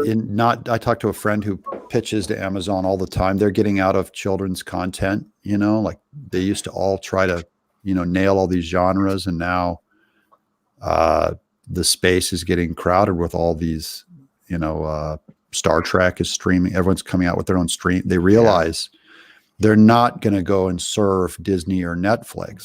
They're not going to take their libraries.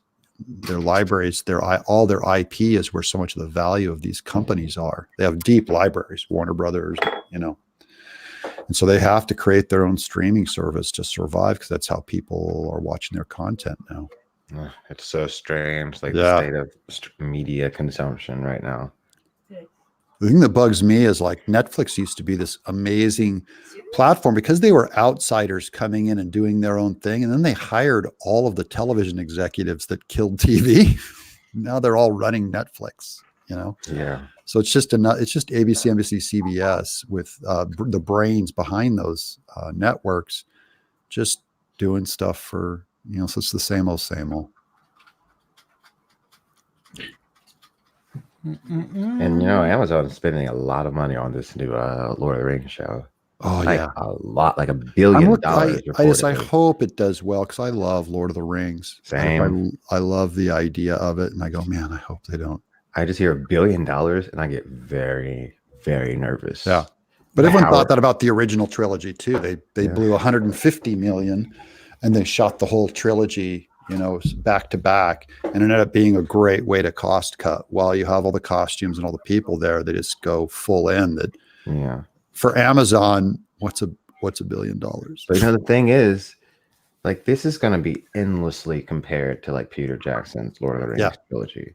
So if it doesn't hold up, and then they spend $1 billion on it, Amazon doesn't care. They lose $1 billion. They make $1 billion and lose $1 billion every day in stocks. Jeez. They're just this is a rounding error. They'll write it down. They're huge. They own everything. Lord Bezos owns all. That's the way Warner Brothers thinks about DC Comics. Yeah, that's crap. You're trying to cross the border, right? It is. I mean, especially now they're owned by AT&T. That rounding error became a rounding error. Yeah. Yeah, these aren't little cherished, little quaint, wonderful projects. They're IPs they just exploit and use. And hey, you know what? Now that Christopher Tolkien's dead, whoever controls the license now might actually be interested in doing comics. Oh, yeah.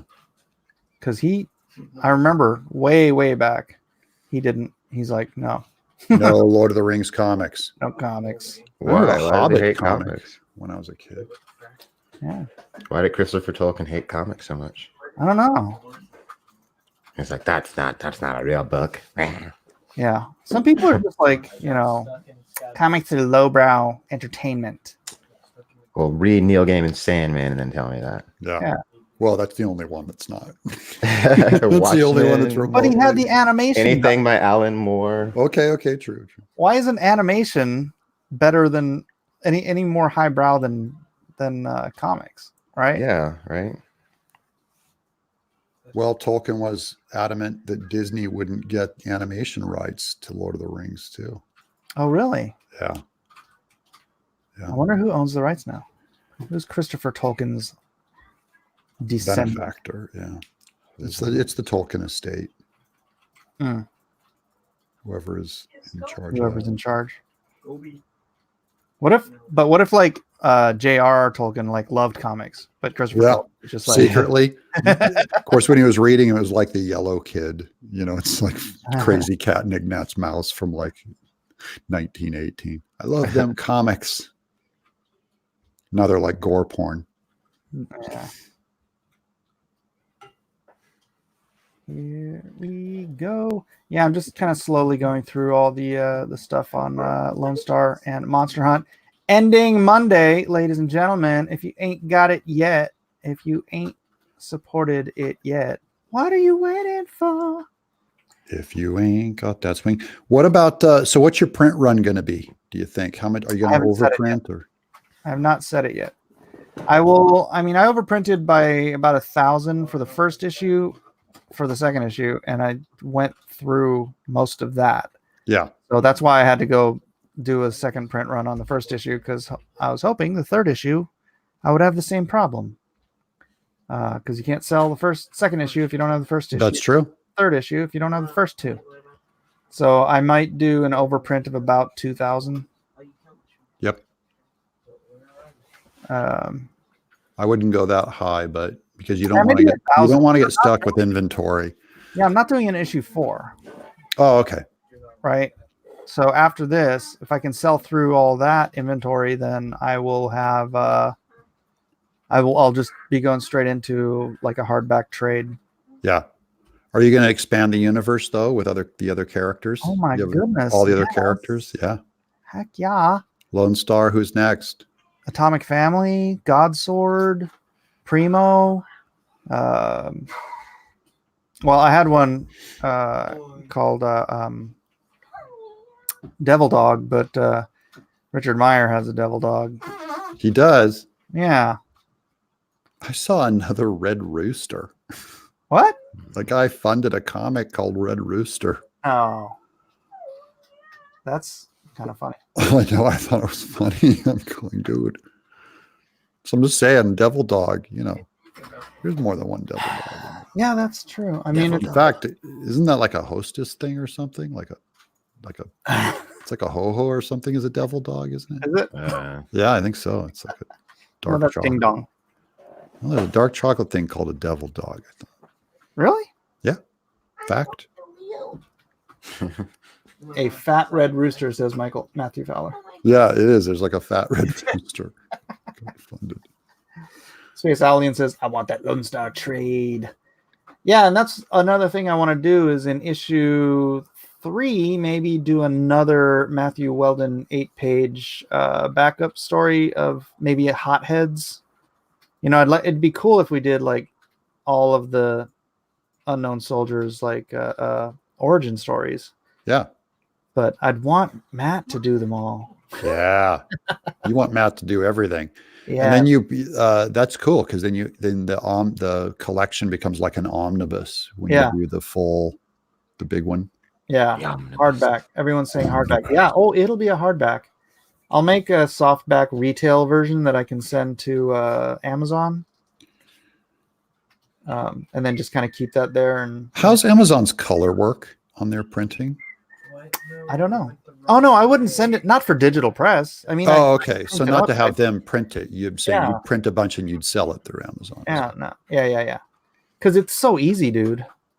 Right? Having the book. It's easy, but don't they take a third? The Meg books cost $25. I get $14 an issue. Yeah, third. And it's offered on Amazon Prime, so people can get free shipping on it. So how does that work when you mail it? You don't mail it to like no, Amazon. they mail it. They mail it. You send them inventory. Yeah, and they store it. They store it. They pack it. They ship it. They deal with returns. They send me money. Dude, Amazon is. I mean, everybody shops on Amazon. Fact. So, yeah. I don't want to say screw the local comic shop, but screw the local comic shop. If they're not carrying your books, screw the local comic shop. And then comics on Amazon are always, let me tell you, trade paperbacks on Amazon are so cheap compared to going into a comic shop. I'm telling you. And you can get them in like a day in most cases if you have Amazon Prime. Yep. Like I love buying trade paperbacks off Amazon. That's all I'm saying. Yeah, I'm telling you, dude. Doug, you should next time you do a book, print up a bunch of just call it the retail variant, right? And just send soft covers to Do Amazon. they dictate your price? No. You can charge anything you want for it. You can charge anything you want.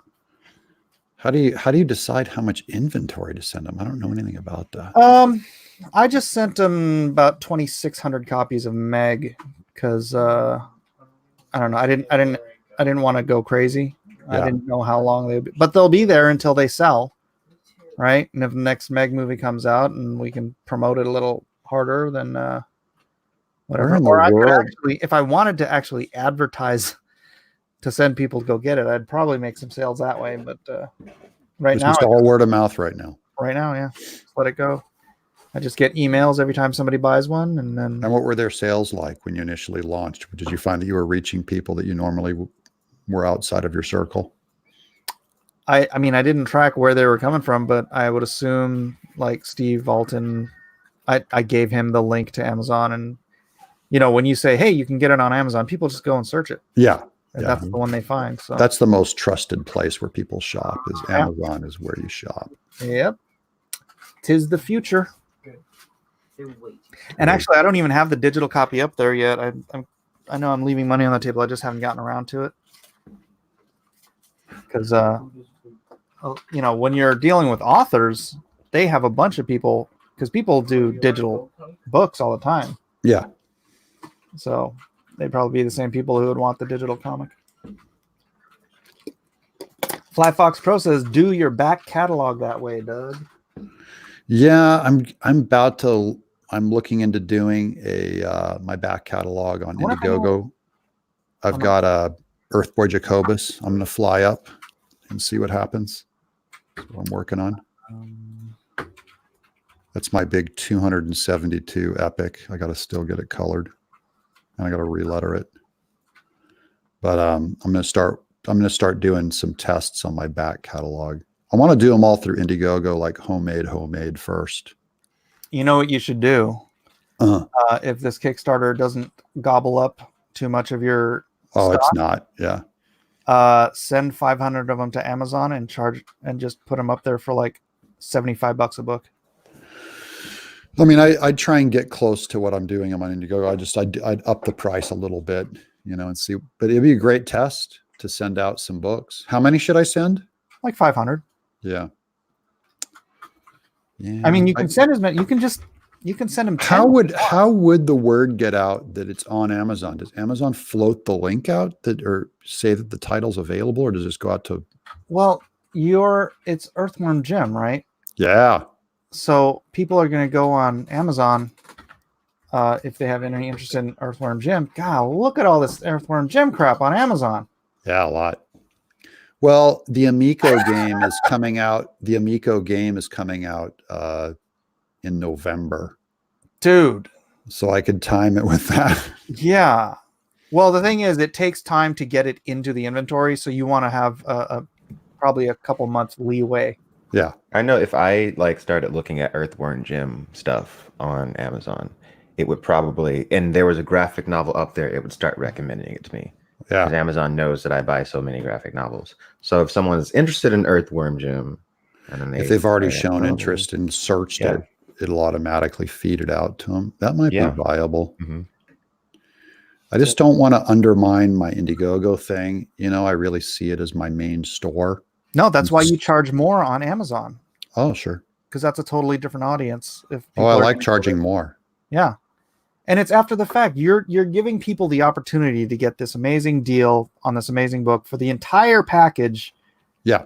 If they back it on Indiegogo. Well, especially once the first printing is done, I don't mind so much. Second printing, all bets are off. Claudia Acosta, Edwin's not here. He's in the chat. Oh, okay. He's in the chat. Eddie. I guess he's too busy to come here. Let me refresh this real quick. 3,355 backers, 178,674. Dude, 3,300 backers. That's what Bigfoot Bill 1 got. That's great. 3,356 backers. 3,300. I don't even know how much that just went up by because I'm dumb. 674 went up to 729. Nice. That's a good size. A good size purchase. See, that's the importance of having tiers with multiple things on. To get your library. Yeah, like Psycho here. You got this $10 version. He should have an alternate cover, and then they could sell both covers at the same time to people. I don't do that. I know you don't. It's against my religion. You got another one. Sweet. Bam. Booyah. Psycho. Right, that looks Earthworm so Jim. good. Earthworm Jim. Let's see how it's gone. 270. Hey, money, chicken dinner. Thanks, Mike. Oh, yeah. You're already doing more work on this than I have. We got to get Ellis on here and shout, "Ow!" Ow! Yeah. That is your voice is based on Mike's ex studio. Mike has 57 different green rooms on Twitter. I know because I keep losing them and having to start new. It is true. I'm in like 5 of them. Yeah, it's true. Here, let me see if I. Oh no, that's sorry. I'm sending Edwin the Tadia graphic novel link. I'll send you the link, Edwin. I guess. So Quinn, are you working on this comic? Or are you working on something else? What are you on? Wait, what do you mean? Tadia. The comic that you're about to launch, is it all in and done, or are you working on something else already? No, it's done. Yeah, I mean, I haven't written out the scripts for the other volumes. Yeah, the first so you got to script get is on done. part 2 and 3. Yeah, but I have an outline, a bunch of notes, like pages and pages and pages of notes, so I know exactly where I'm going with it. But the rest of them need to be broke down into scripts. Yeah, the hard part. Yes, indeed. The no fun. Edit. Down. Yeah. The plot is the fun part. Yeah, exactly. It's the only easy thing. All right, let me see. Is Eddie in here? I sent you the link, Edwin. So, man up. Mahalo. All right. Once again, ladies and gentlemen, make sure you sign up for Tadia. Link is in the description. And get put on the mailing list.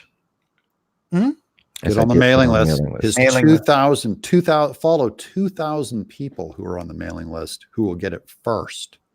Indeed. That's right. Not just first, but special either discount. Special cheapy edition for the frugal, for the clever, rewarding cleverness. You're gonna do multiple covers. What if you did a mailing list only cover? That'd be interesting. Right? Yeah. That could be cool. That would be cool. Yeah. I should have thought of that. Oh, I did think of it. I meant you for my just own did. campaign. You thought of I it meant in for my time. campaign.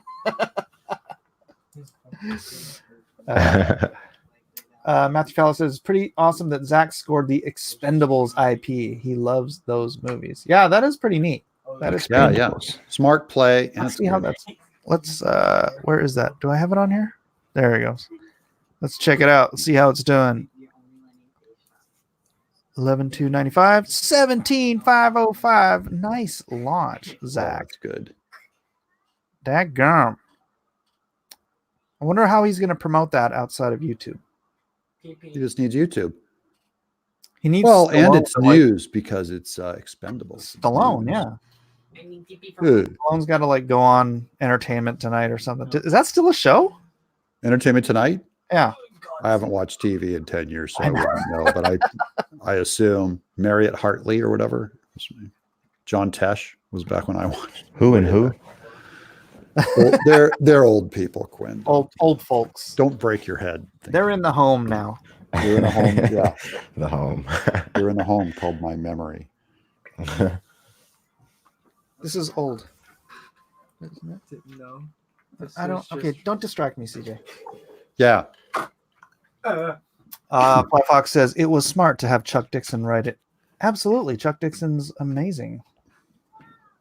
Amazing. Rodwell doesn't want me to complicate your campaign, Quinn.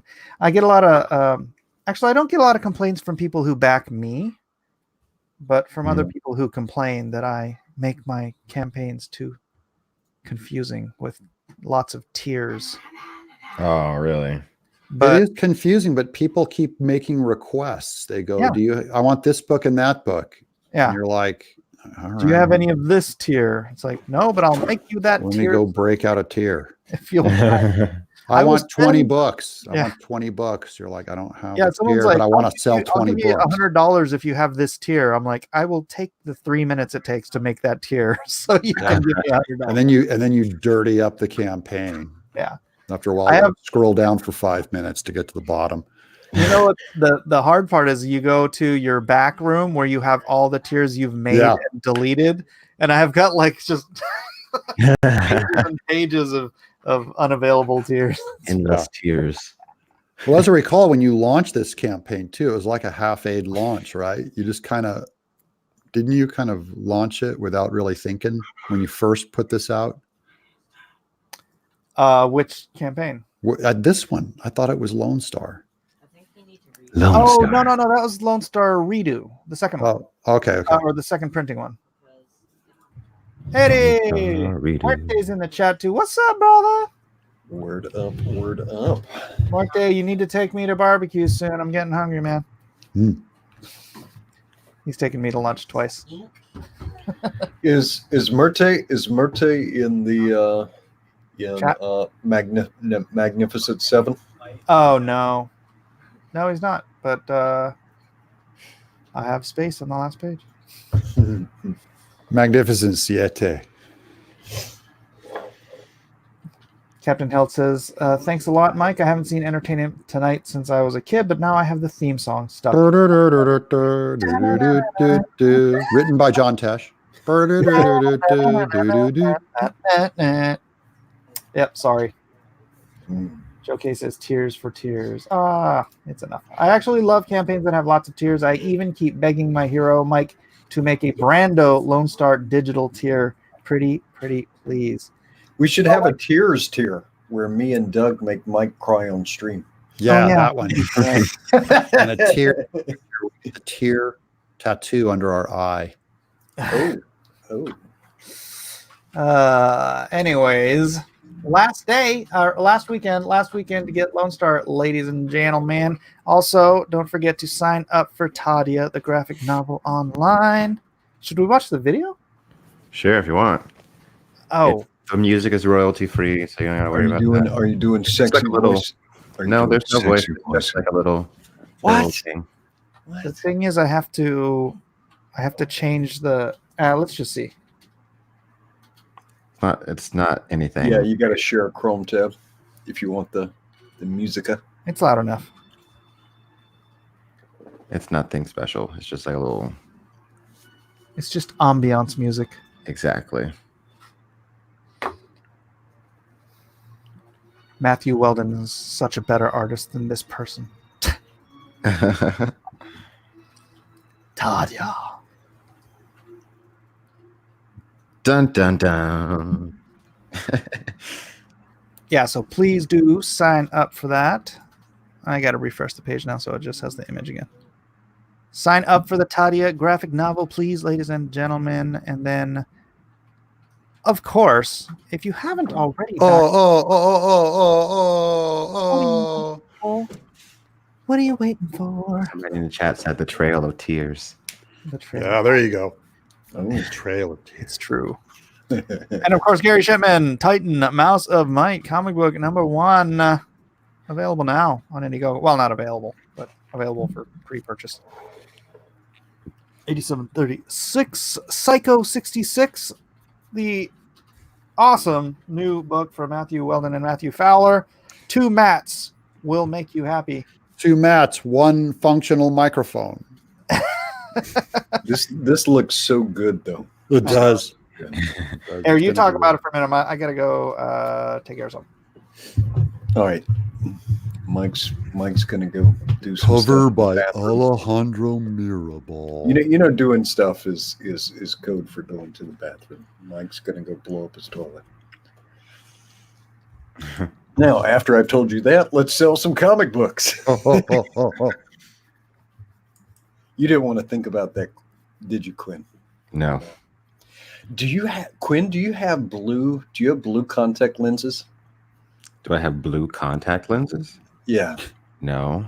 Oh, you got to get some for when you launch Tadia, the blue in blue. Oh yeah, that kind of makes sense for Dune. Yeah. Like spice. Yeah. Yeah. Spice. On the spice.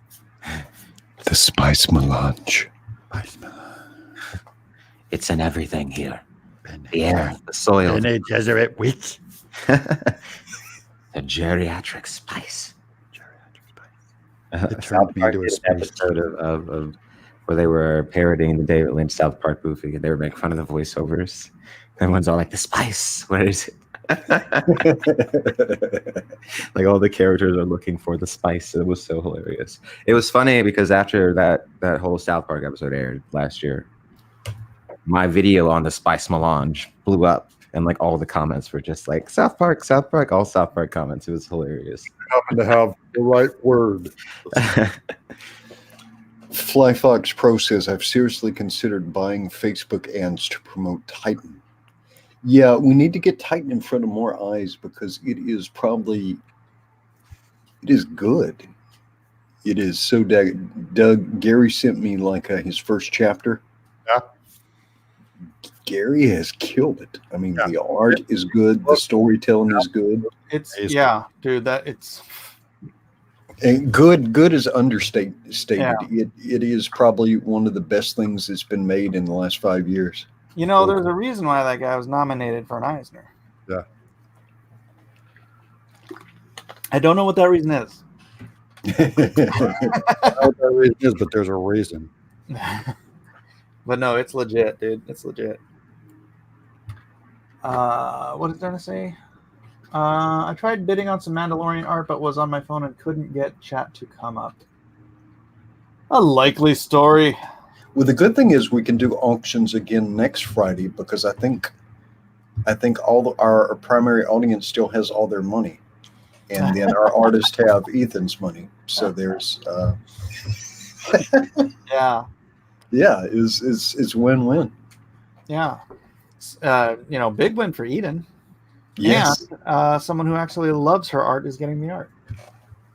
and Elliot made out like a bandit too. Yeah. Yep. What did he sell?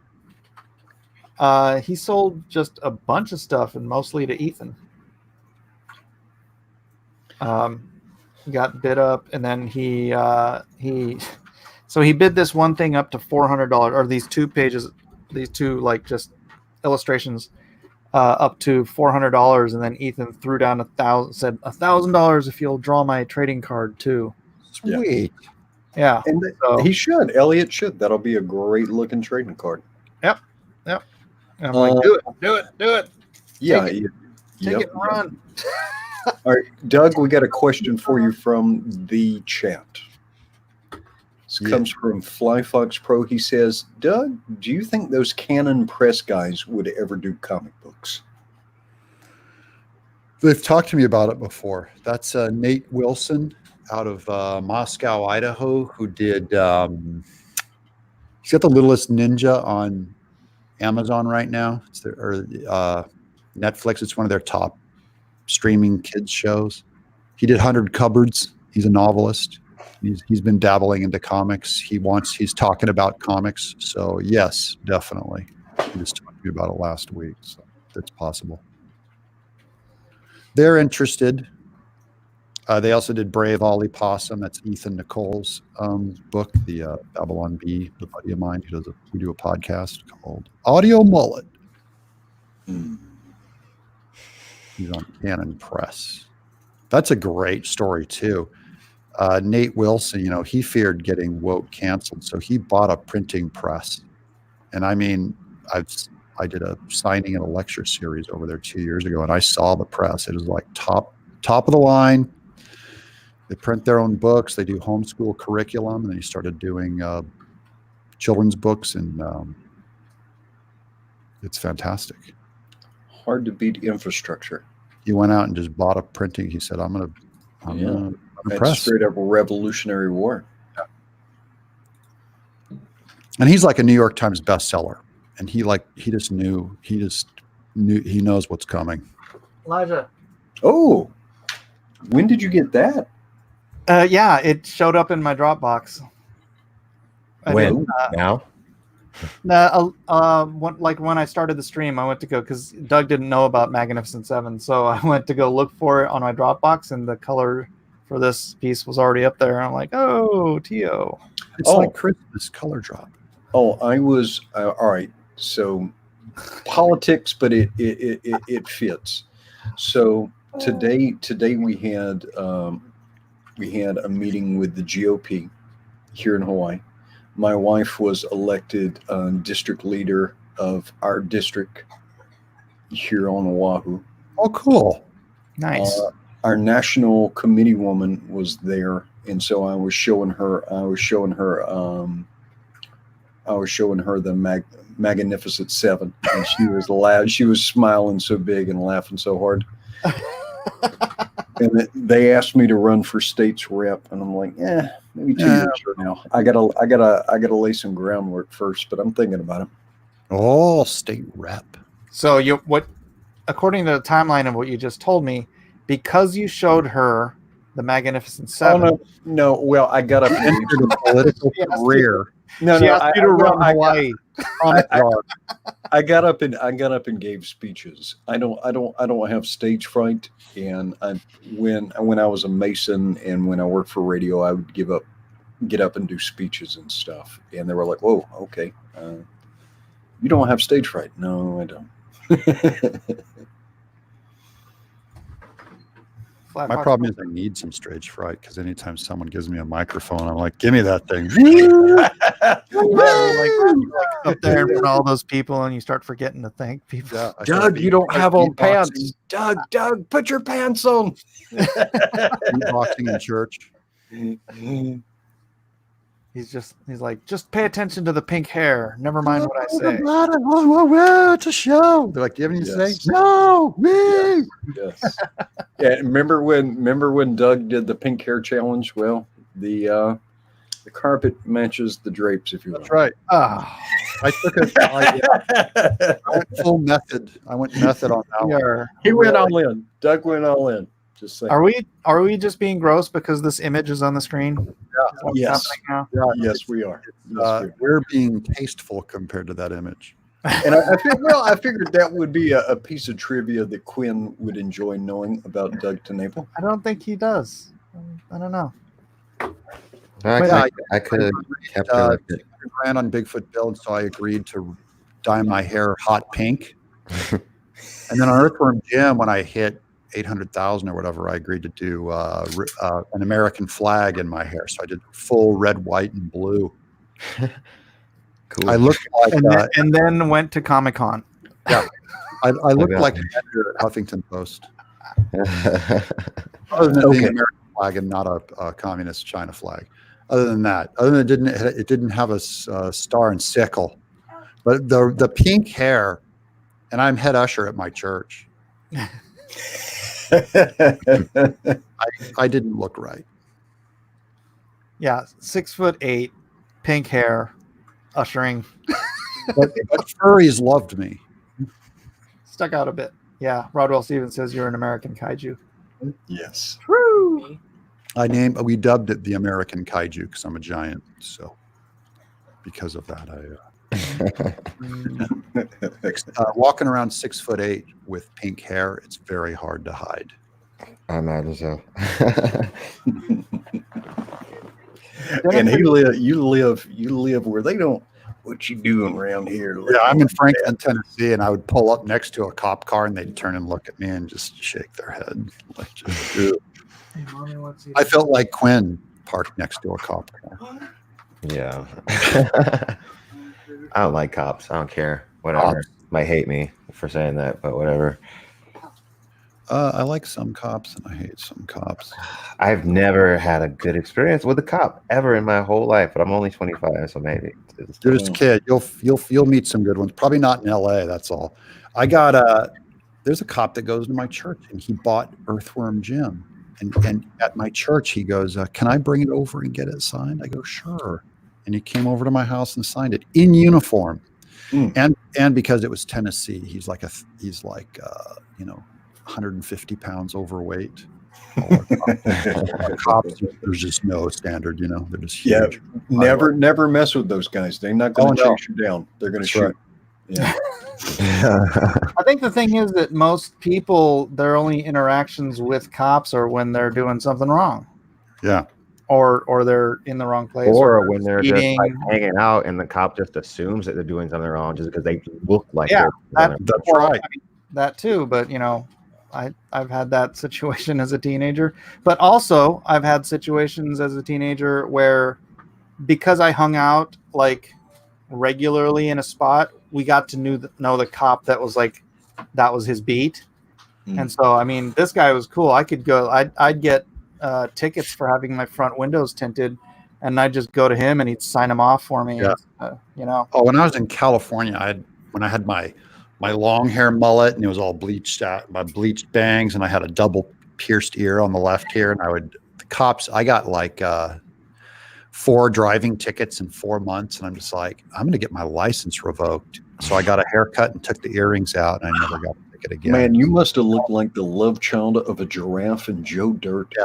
I looked like I was in Flock of Seagulls. I was the giraffe in Flock of Seagulls. It was bad. But you look, they do profile people flat out. They're looking Yeah, for and being from the Bay Area, and there's Asian gangs in the Bay Area. I have a tattoo on my back that says Kyodai, it means brothers in Japanese. and you have a tear under your eye. You have a I teardrop. painted that on the back of my car, so it looked like an Asian gang car or something. So I've been pulled over for essentially driving while Asian, and so the cops walked around my car to look for something they could give me a ticket for. And so they gave me a ticket for not having a front license plate. I drove straight over to the movie theater lot where I knew the other cop, and I'm like, "Hey, can you sign this off for me?" But yeah, it happens. It happens. All cops join the NRA after they become cops. The Never Run Again Club. Oh, I don't think that's true. The Never Run Again. Never Run Again. I'm not gonna chase. Awful Redneck Gaming says something terribly racist. He says driving while Asian is dangerous. Just saying. Well, that's where the coronavirus comes from. Yeah. I had 3 relatives. 2 of my uncles were. One was a police chief for Newport Beach. The other one was Huntington Beach. They never once unholstered their weapon in their entire career, and they didn't understand. They just look, some cops, they're always unholstering their weapon, and it depends on the guy. Yeah, the theory is though that the coronavirus developed on the turn signal knob because it was never used. So. Oh, that's good. John Rocker. There's a good quote about police in Dune, in God Emperor of Dune, where so you have the God Emperor, and he has like this all-female army of women called the Fish Speakers, and so you have the character Duncan Idaho, and he basically accuses the Fish Speakers of being police, and then the God Emperor is like, he's like, how dare you call my Fish Speakers police? He says the police are inevitably corrupted. It takes a pretty dull policeman to miss the fact that the position of authority is always the most prosperous criminal position available. And he's like, my Fish Speakers are not police. My Fish Speakers are fanatics. They obey me in all things. But yeah. In a twist of irony, he said, "My Fish Speakers are not police. They're politicians." And because they're all my fish police are women, I'm never in want of fresh baked chocolate chip cookies. Mike, you've got a relevant question from Nutty Woofy. Woofy. About your Game of Thrones covers, how much do cover artists earn? $4 million.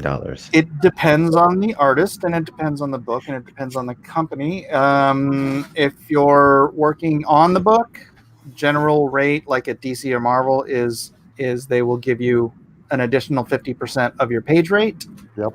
But if you're like J. Scott Campbell, and they're like, "Hey, we need a cover from you so that we can do a variant or whatever," it could be 1,000 to, I think Art Adams. I'm trying to remember how much. Maybe it's not fair to pick specific people, but you can get $1,000 to $3,000 from one of the big 2, roughly, maybe, or more from another company if they're just trying to feed off your name.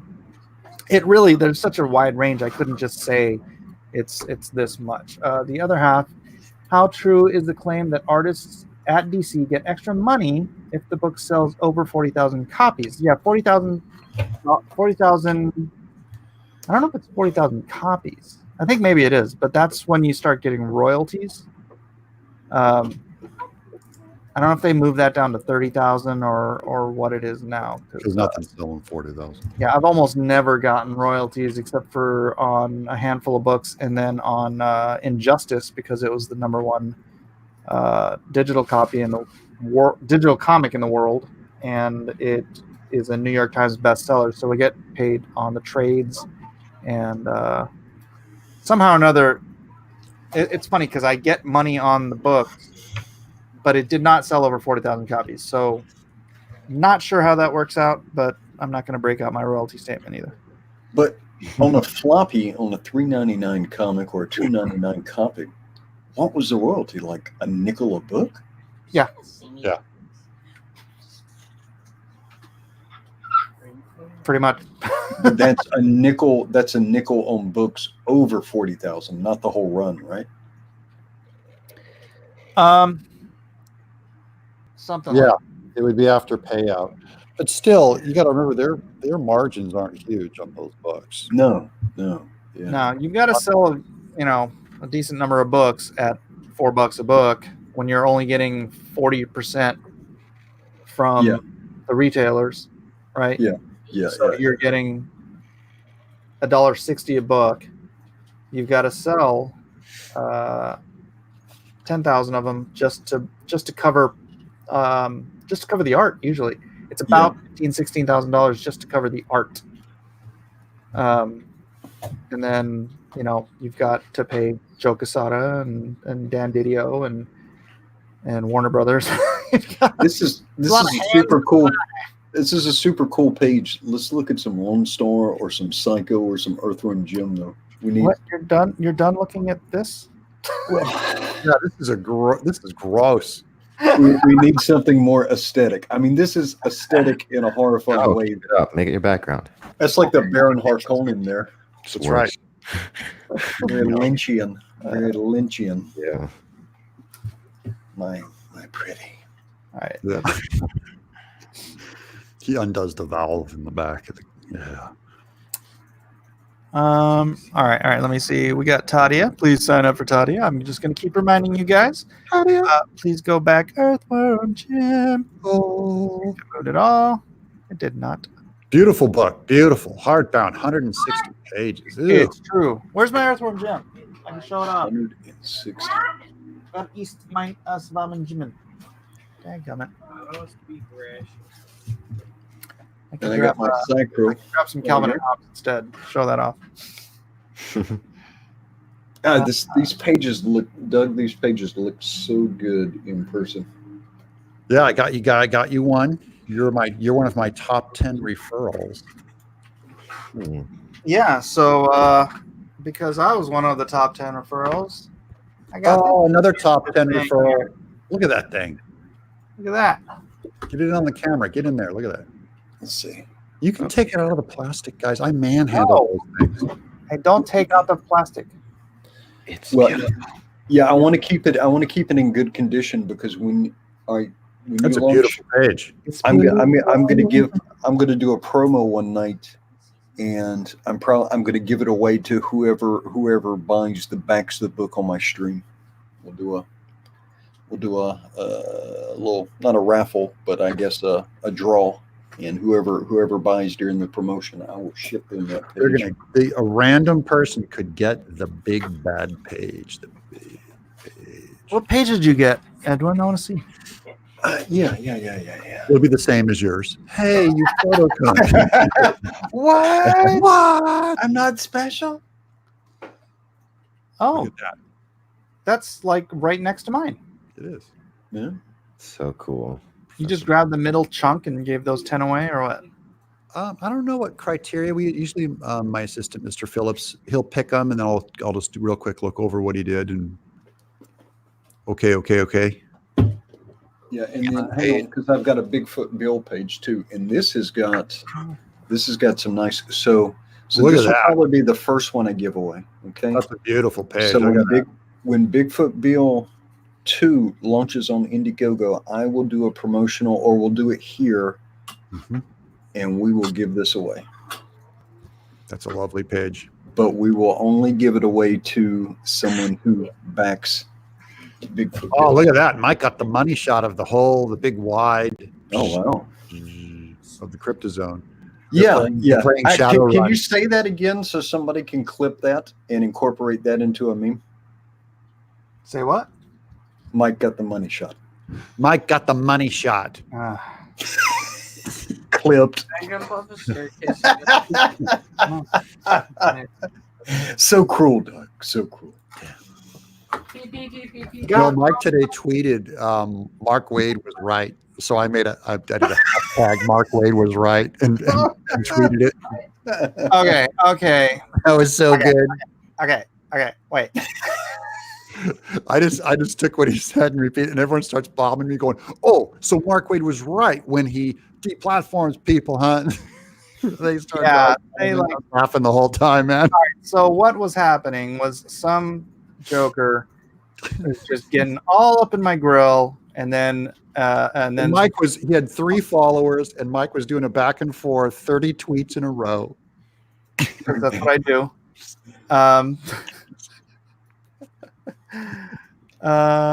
Where is it? I don't know where it is. Oh, okay. And so so he was saying I said, I respect the fans, but I don't give them carte blanche to be douchebags. You buying my comic book doesn't give you the right to treat me like crap. And he says, spoken like Mark Wade. And I said, okay, then Mark Wade was right.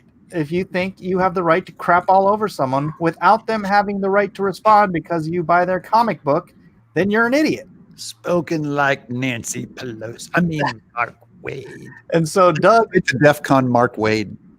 Doug retweeted that, and then hashtag Mark Wade was right. Mark Wade was right. Hashtag. Oh. Doug, I swear, dude, you're a worse troll than I am. I am. I love it. And then afterwards, people were getting on me going, "Hey, you don't mean that. You don't mean that, Ben Hennessy and stuff." And I retweeted.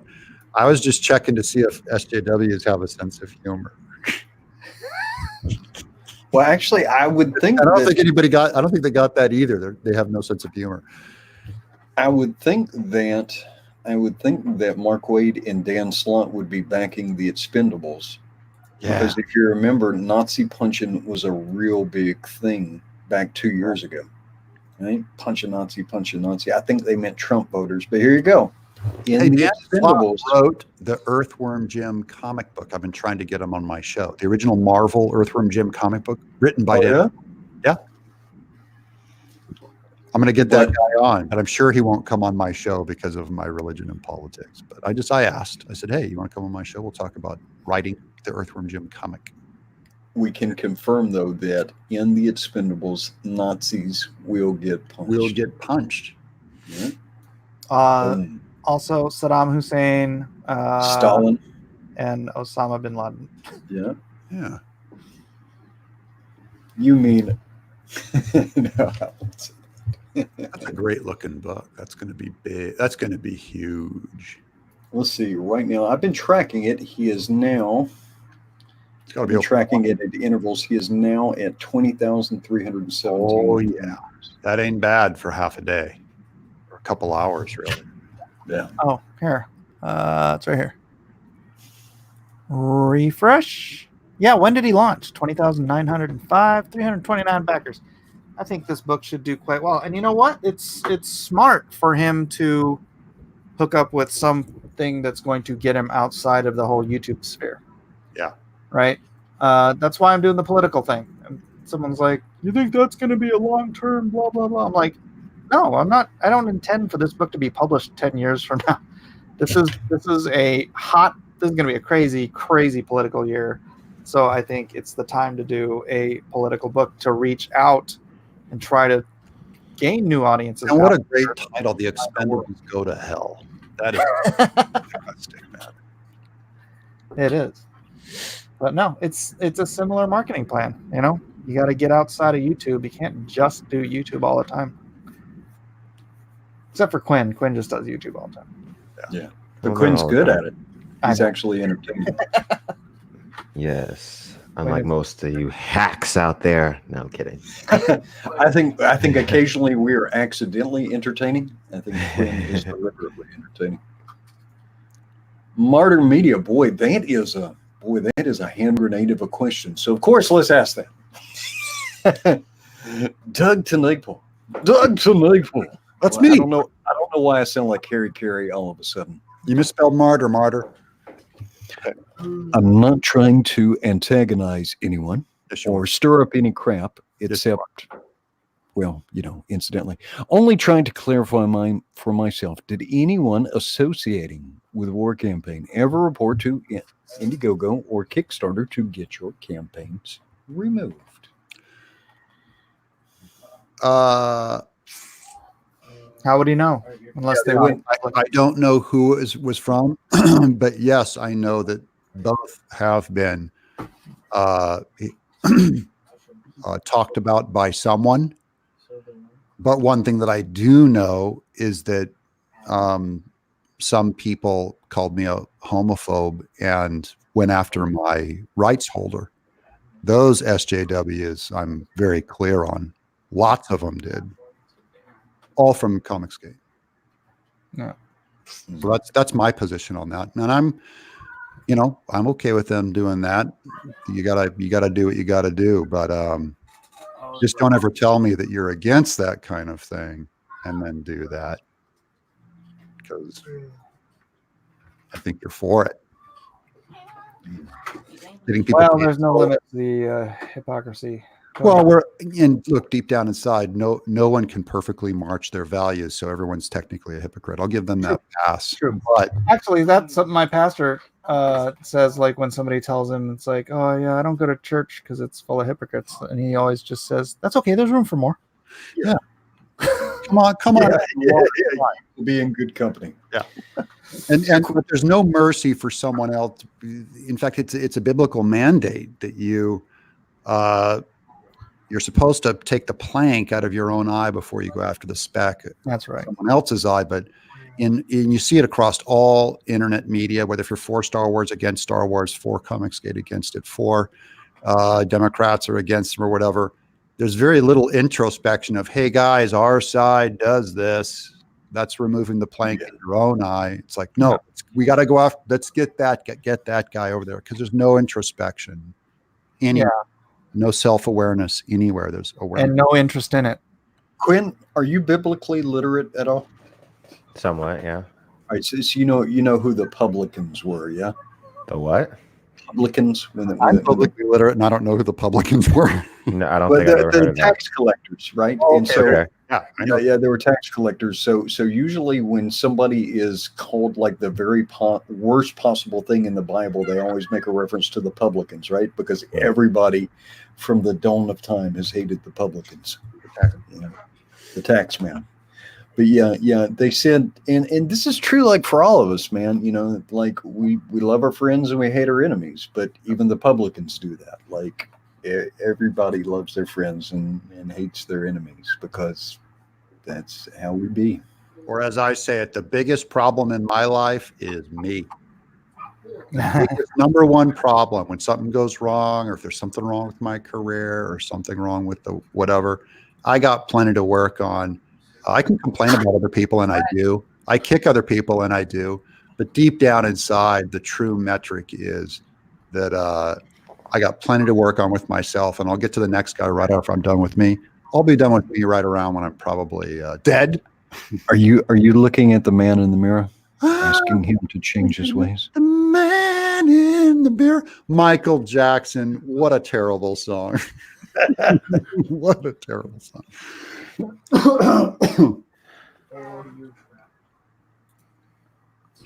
No message would have been any clearer. Sorry. A better place. Okay, I like that bridge. Take a look back and change. And then do the key change for emphasis. Oh, it's good. Okay, that part's good. The rest of it.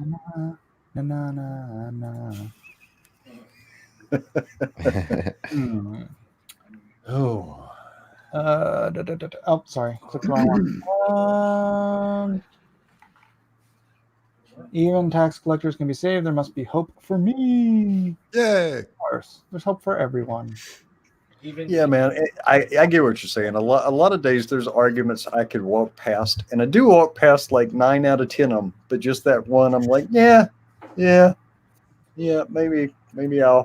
I got a little can of gas. I could throw it on that fire. Why not? I want to know, every time I crack a joke about someone else, the first thought is I'm my biggest problem. It's not the first thought. Is everyone else is I just got to fix the world by fixing everyone else. That's never first on my mind. Jay Hamilton says that song sounds much better when Quinn does it. Yeah, he's got a voice.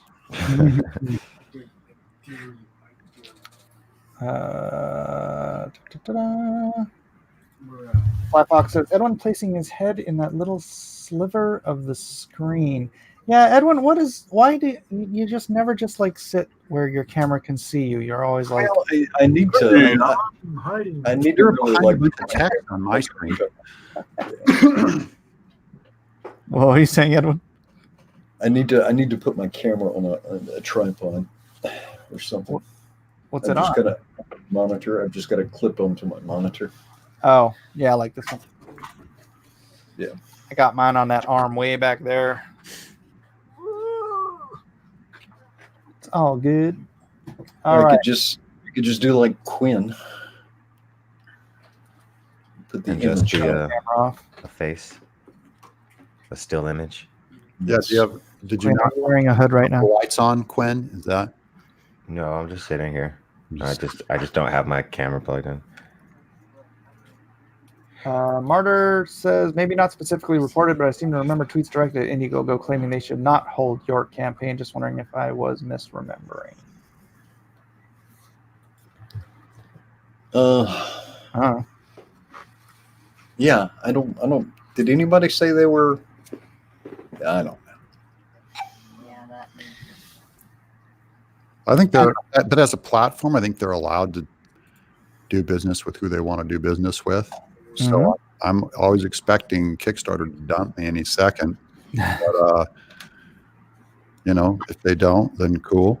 I'm cool with them. They're cool with me. I've done 3 other campaigns with them. Yeah, 3 very successful campaigns. Very Right? successful campaigns. I did 6 figures back in 2011, people. So, but times change, and I think they're allowed to do business with who they want to do. I don't believe in making someone bake a cake.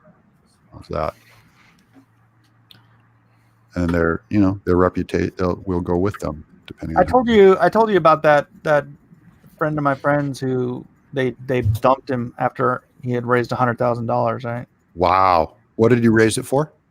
I don't remember what it was, but what did they dump him for? Oh, they dumped him because the day before his campaign ended, he made the product available on his own website. Well, there you go. And there's a non-compete thing in the contract. So you'd say that's fair, right? I mean, it's nice. It's in the contract. It's like he should have waited a couple days. Yeah. But yeah. I'm just looking for the truly outrageous, I don't like you, so we deplatformed you for no reason. Yeah, that's my test. That's what I want to see is are they going to go find out? Are they going to find stuff that I said off, on another campaign or something else or what reason? And I haven't, I'm not going to look through your Facebook from 2010 is what they're going to do. Yeah, I'm going to wait and see because I had the same kinds of complaints back in 2010. People were saying this guy's support is against gay marriage, and so get him off the platform, and they didn't do anything. So I'm gonna wait and see. Ooh, he's at 333 backers. I think he's live right now on Ethan's channel, probably. Yeah, probably. I would assume. I'm not even watching, but I think it's fair.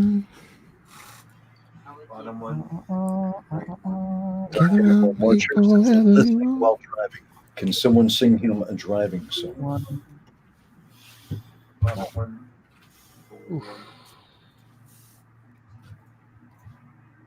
Daggum, man. All right. I'm about to refund somebody a very large contribution. Refund? What happened? I don't know, but he's bought a whole bunch of stuff, and he's only asking for the refund for one particular thing. Cool. So I have guys that they'll come in on like 7 tiers. So I don't, Yeah, this dude was on. Let's see. 1, 2, 3, 4, 5, 6, 7, 8, 9. He bought 10 tiers. Good man. Good man. I'd like to see how your hair would fare in a blizzard. You'd what? Oh no, I was reading. Did you ever see that clip of like Amy Klobuchar saying that joke where she's all like, "I'd like to see how your hair would fare in a blizzard"? She's talking about Trump. There's a clip that went viral where she said the same Trump joke like over and over and over and over. It's hilarious because she's just like repeating it, and she's like, "He called me Snow Woman. I'd like to see how your hair would fare in a blizzard." And I was just scrolling and I saw it. I was reading it. There was a clip that went super viral where she said it like 20 times. It had to have been.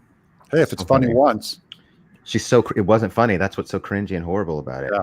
It's not funny. Well, I think her response should have been the same thing again. She should have tweeted it again. She should have retweeted the movie and say, "You know what I would say about this? I'd like to see how your hair fares in a blizzard." That would be funny, right? Yeah. That would actually be funny. She doesn't know. But she doesn't know because she's not funny. That's right. No, well, and she's also not going to be president. I mean, Yeah, like I could see exactly. her being like secretary of the library or I can see her being top chef. national spokesperson for the PTA. Okay, hey, watch this real quick. Watch on YouTube if you're watching right now. It goes from 3356 backers to 3355 backers. I didn't lose a backer. I lost one backing. So the number isn't the number of individuals. It's the number of purchases. Yeah. Yeah, the number of contributions. Yeah. So really, you have one backer, 3,000 She's got a times. really rich backer. I knew it. Just in there all day long backing stuff. Oh, and Martyr Media. I was just being funny, man. I hope you didn't think I was giving you crap for that. Oh yeah, no. Yeah. We're kidding, buddy. So I No, wonder the what percentage of backers. You think that's like 10%? Probably are doing multiple. No, it's more than that for the big campaigns. For the big Mine campaigns, was not as high as 10% on my campaigns. I never got as high as 10% of multiple backing.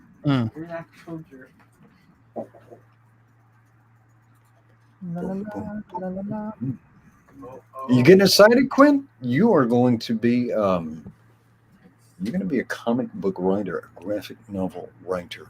Yeah, I'm very excited. This is where the fun is. Your dreams are coming true. I mean, I've always wanted to, make this story. Graphic novels. I've always loved, comics and graphic novels. I'm super excited. Yeah.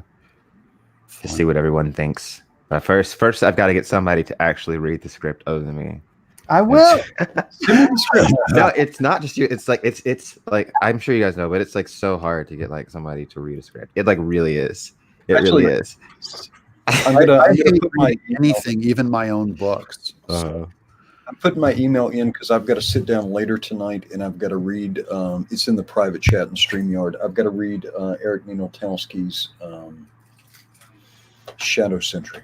Oh yeah, that's what I'm supposed to be doing today. I'm supposed to be working on a cover for him. You've been streaming this whole time. I know. Now I remember. I had actually intended on working on it while I was streaming, but I think 2 pages while I was on, Mike. What are you doing? What are you doing? Are you drawing anything while you're talking here? Or are you just because I see like Doug being productive. yeah, Doug's being productive. I like going on I shows. just drew an entire comic book in like 24 days. Leave me alone. I'm taking a Sabbatical. taking a minute. It's on a little break. Yeah. No, that was a good tear, man. That whole thing came together so fast. Yeah. For the times they are changing. So here's some more. For those who weren't here earlier, we can go through some of Matthew Weldon's Brando pages. Yeah. You did this earlier in the show. I did it earlier in the show. Edwin, look, I drew an actual gun here, so it doesn't look like he's. Like he's pointing a weenie at him. Yeah. Brandishing a sausage, if you will. Yeah. The old Oscar Mayer is no longer in his grip. It's amazing. Yeah, he's so good, man. And for those who don't know already, but you should, because you've been here this whole time, all of you, every single one of you. Matthew Weldon is going to be drawing Tadia for our good friend Quinn here. So get on down into the description and sign up for the Tadia mailing list so that you can get some cool goodies. Matthew Weldon is super busy this year. Yeah. He's Got a lot of stuff going on. But there's a reason why you 'Cause he's should great. want to do a great job on your comic, man. It's going to look beautiful. Because he's sick. I can't Well, wait. and his women look so good too, in that That's- style. Yeah. That's awesome because I have a bunch of female characters. Well, and your fairy tale stuff. I just think he's. Oh gonna- man, you should get Weldon to show you the Wonder Woman that he drew for Drawn and Quartered. Okay, That was nuts. sure. Not so much the Wonder Woman, but the some of the detail that he did in the stuff. Oh, dude. Yeah, Weldon killed it with this. Yep. Fly Fox says, "Watch for sausages, Gwen. I hear he likes to draw them in inappropriate places." Sausages. Sausage and peanut butter. Sausage. Well, there is a dinner scene, so there's an opportunity to draw some sausage if he wants. Secret But it has to be an inappropriate. It needs to be on a plate. He's gonna do the Ramsey Bolton thing. All right, let's see. Yeah, ladies and gentlemen, Lone Star 1 and 2 and Monster Hunt crossover event closing Monday. So if you want to get the great, let me scroll down and see. I think the some of the trading cards are in here. Not all of the trading cards are on this thing, but you're gonna get a grip. There's one of them. Kanan White trading card. Jan is so good. Yeah, he's another great artist. It'd be cool if he could do one of the covers for Tadia. Oh, I'm sure. Maybe. I'm sure, dude. I'm gonna need to either. I'm gonna need to find an artist for Shad too. Oh yeah, Shadowversity. Oh, he wants to do something. He's the space opera. Is that the one he wanted to do? Yeah, I think it's the space opera. So it'll be kind of Shad's version of Star Wars. Yeah. Cool. Interesting. We should do more space operas. I just think the genre, Yeah, it's a great. Like genre. retro Maybe- space Star Wars, opera, or make your own. Maybe the new Dune movie will awaken a new age of space. Yeah. Space operas. But if you want to get all the trading cards, if you're a trading card fan, you can only get the trading cards available on this campaign from this campaign. They will not be available on the other campaign. So Campaign exclusive trading cards. campaign exclusive stretch goal trading cards. They come free with any shippable purchase. So I mean, buy a one copy of Monster Hunter if you want the trading card. So why are there two numbers at the top? Right. If you scroll to the top, there's like 3,300 backers and then 2,800 backers. What does that Because mean? one's the Oh. initial raise during the campaign. Yeah, I don't get it. This was the 60-day campaign, Oh, and then you like open it back up later. and then it stays open as a store. You can go over Ah. this stuff with Mike offline before you launch your campaign about definitely- being able to go into In-Demand store and how you want to be able to go into In-Demand. Yeah. Because if you click the wrong button, it'll lock you out and you'll lose out on a ton of money Oh God, no. by how you set it up. There's all these little, platform specific rules that are good to get right on your first campaign. And he says, I just found out that Shad is having surgery soon. Yeah, we were praying for him yesterday, day before yesterday, something like that. He said he's going to be out of commission for 2 weeks to a month. So, yeah, that's what I was surprised to see that he's on EFAP today. Surprised. Shad Wars. All night long. Yeah, Quinn's a big fan of Shadowversity. Yeah, I love his videos. He's great. He's really smart. He's very gregarious too. Indeed. Did anybody watch that? Edwin, did you see that show? Where What's Shad that? came on? I caught just a little bit of it, but I kind of got busy, so didn't have a chance to follow up on it. How was it? Oh, it was fun. It's fun. Yeah, Greenhand was there. Quinn was there. Because Shad is like a super nerd, yeah? Yeah. He's a super nerd. Super nerd. He's really into swords and castles. Spends time building three-dimensional castles to scale. Yeah. That was pretty cool. That was pretty cool. Loquacious even. Yes, indeed. No place. But he's like, I mean, he's totally jazzed to be talking about like nerdy stuff, though. Yeah. Oh yeah. Oh yeah, definitely. You seem very excited to be on my tiny little channel. That was awesome. That's cool. And see, that's the stuff I like. When people are just like the joy of it. Yeah. Yeah, I gotta. Hopefully, he'll come back on after his surgery is all done. I don't know how he's gonna do it though with the comic because he doesn't do live streams, does he? He can still just promote it in his video. Yeah, If he said he sold like 20,000 copies of that book. I know, right? So if he can sell that much, I'm sure he'll be fine. Probably. It's a need to train. Pow, pow, Douglas, pow. Pow. Bing pow. That's the sound of being run over by Bigfoot Bill. One is only you. I can be your one and only. Sorry, I got hangnail all of a sudden. Ugh. Hangnail. Ow. All of a Am I sudden, huh? beautiful? Hangnail. Wow. Beautiful. Hangnails. How do you stop from getting hangnails? Clip them with scissors instead of biting them with your. Oh my gosh! Do you have to crinkle plant? You need vitamin D and collagen, and then you've actually got to trim your hooves there occasionally. Yeah. Your hose. Oh, Maida's having a breakdown. It's about to punch one of the kids. Oh, no.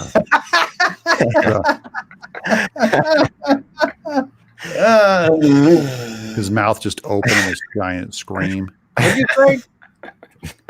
Nothing. Nothing was said. Wow, I'm looking at the coronavirus expansion. Wow. Are we all gonna How are we die? doing? Are we up to 3 cases yet? As soon as I was about to release Tadia. As soon as I Yeah. 5 cases in America, I think. You might want to move the Tadia debut up. Go ahead. God dang it. Now is not a good time for anybody to read the Stephen King Stand because it might scare you. Yeah. Yeah. That's a documentary. Oh my god. Oh, Jeff Potts, do you know what kind of surgery it is? He didn't tell us. but- Yeah. Jeff Potts says that kind of surgery. Oh, one of those. Ah, he's transitioning. Oh. So the reason why some people's comic books are not going to be printed in a timely fashion is because they are printed. Yeah. They In are China. printed right here in this little town called Shenzhen. Where all kind of Shenzhen. This is, if anybody owns a bobblehead, it was probably made in Shenzhen. So there could conceivably be a bobblehead shortage. You mean like those, like, little pop dolls? Yeah. What am I calling bobbleheads? What are they called? They're Funko Pops. Yeah. Funko Pops. Yeah. Yeah. Those are total cases versus total deaths? Oh, total deaths on the left. Yeah. Yes. 304. And then what's the number on the right? Pending deaths? Total recovered. Total recovery. Oh, okay. Yeah. So that's not a huge, it's not That like is cool. zombie apocalypse 100%. Yeah. Well, it's tracking that way. Right now, the path is on there. There'll be over 1 million cases before the end of February, unless. Well, that's the thing, man. Unless no one goes outside. That's what's happening. No one's going outside in China. So that'll slow it down at least. You know what really scares me about this kind of stuff is because it's like there's so much genetic tinkering that's going on right now. And I'm just so worried that one day, like, some lunatic is just gonna make a super virus in his basement just because he can or something. I don't know. Well, it's all monkeys. there is a class 4. There's a class 4 biolab kind of near there, and they've determined that patient 0 did not contract disease from the bat soup. He already had it and took it there The with him. delicious bat soup. Yeah, so if anybody were thinking, man, I love me some bat bisque, but I don't. Campbell's want is the making a variation of it here. They're making a bat soup available from Campbell's soup. Bat Mm. abilities. They're doing a Spaghettios. Yes. chunky bat. They're doing a chunky bat version. Baghettios, little pasta rings with just very batty meatballs. Batty meatballs. Mm. Mm.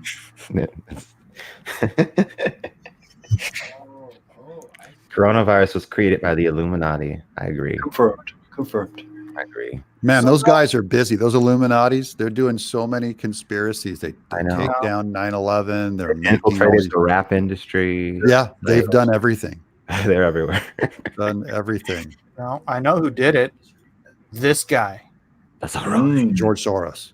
That's right. He is busy too. The Sorosian. The There are too many coronavirus. people in China. Let me Yes, release this virus. the coronavirus was spontaneously created in his chair cushion there after he didn't separate himself from that chair for 30 days straight. Yeah, this is where the coronavirus is concocted. The distribution chamber. Get it off the screen. Well, I know it's. No, I'm with you, Quinn. Look at that. I can't even look. Ugh. It's making me. I don't want to look at it yet. What do you mean? Mike, that image is box office poison. I'm telling you. Jesus. Kimberly Guilfoyle's going to go, I'm going to do this on my show. Then she's going to turn open to that page and go, maybe next. It's a Maybe curse. Then you next get the time." bombshells. So you've right, got that's That's what Beauty I'm and the saying, Beast. though, dude. There's gross, and then there's kill your book. You can just tidy it up a little bit. Tidy it up. I want him to just be disgusting. Appealing gross. Appealing. There's no such thing as appealing gross. There is Jabba. Jabba's not appealing gross. He's a giant snot. No, they didn't like show his junk or something. Say that. Matthew Weldon did actually on Drawn and Quartered. I think he said it was Jabba's elbow, but That's true. Weldon drew Jabba's nipplage. He claimed it was an elbow, but that was clearly a slug boob. Jabba the Nip. Oh, hey, Doug, you had Fairly Odd Parents guy on your show. That was Oh, yeah, rad. Butch Hartman. Is he an old friend or what? Yeah. Yeah, we worked at Nickelodeon back when I was doing Cat Scratch. He was doing Fairly Odd Parents, and we're just animation people. It's a Dude, I small- love Fairly Odd Parents. That was- Yeah. Wings. Loaded crap. Me too. It's fantastic. So I had him on. It was a great interview. He was a good guest, good guy. Good guy. I want to meet him. Odd parents, Fairly Odd Parents. Mike, Jim O'Reilly wants to know What when did you're I going to launch think? this campaign. Right? I love those characters. I still remember those characters. I remember the babysitter, Vicky. Yeah. And there was like the tooth pop star that had that my shiny teeth and me. That song. I remember that. That was such a funny show, man. It was great, man. The writing was just fantastic. The timing was all hilarious. Man, so good. My shiny teeth that sparkle just like a Christmas tree. You got to get, see if he needs someone to do some singing for his next animation, and you can get Quinn on there. Yeah, I'd love it. I'd love it. Needs more Martina, says Matthew Fowler. Oh, I didn't even think about putting Martina in there. I did think about just like having girls going back into the distance, so like you couldn't tell how many there were, but This is your Avengers Marvel moment. Where all the girls Yeah. up and they're all Yeah, like, it's "Hey, all that's the opposite women, the feminist brigade at the end when they Aren't they fight. all jealous of the fact that Laura Ingraham has like superpowers and they just The rest are just no, pretty. they're super hot. So okay. So their powers have been super hot. Well, that is a superpower. Being a super hot young woman is a superpower. It's kind of almost like Poison Ivy. It's like it's got pheromones. Yeah, that's right. That's right. she's my favorite Talked Batman about that villain. earlier. I like her. Catwoman. I mean, Catwoman's trash. Poison Ivy's classy. Yeah, So Quinn, you've seen Drawn and Quartered now, right? I have. We invited Doug on Drawn and Quartered. Mhm. Did Catwoman. Um, So good. Doug drew her in a litter box. Using the litter box. Using it. Why? Standing You in a saw puddle in clear silhouette. You saw solids. Why doth thou hate Catwoman so much? Which version of Because Catwoman she's trash. most? All of them. So do you hate the Anne Hathaway version less You or can't more? hate Eartha I Kitt. hate Anne Hathaway less because you can't hate her. Okay. What about Yeah. Eartha And- Kitt? Yeah, and Eartha Eartha Kitt. Kitt, all the old Batman TV series. I like. You despise the Halle Berry one and the Michelle. Yeah, it's all the one where they turn her into like a lesbian whore that I just go, oh, come on. Is that what happened in the Halle Berry one? They made her. Watched the Halle Berry one. I watched like 5 minutes of that thing, and I was like, I no. remember her playing basketball and just being like meow and like just Oh no. like really awkward meows. I like Michelle Pfeiffer. Really? I couldn't. Yeah, Her sure. audition video was kind of. Was it Michelle Pfeiffer that auditioned for No, that? you're thinking of Sean Young. Yeah, that was. When Sean Young went nuts. Yeah. Also, there's another Dune reference. Sean Young. Yeah, she that went was crazy strange. on her. Famously crazy on her tryout for Catgirl. or Catwomen something. were all in the '66 show. Yeah. All Yeah, but was on that show. Eartha Kitt was great in that role. Yeah, I like her. Great. I like her as Yzma in the Emperor's New Groove. She did. All right. Wrong lever. Eartha Kitt is great. Pull the lever. Yeah. The other one, Kronk, Oh god, that's hit him in the head. Mike, So good. Mike and Doug, you can qualify. You can clarify this for people. Mike Lynch Art says, Edwin, just looking at some books you were showcasing, are you in touch with the creators of Valor? It's an anthology on Kickstarter. I'm wondering if there could be any conflict with the DC title called Valor. So titles for books.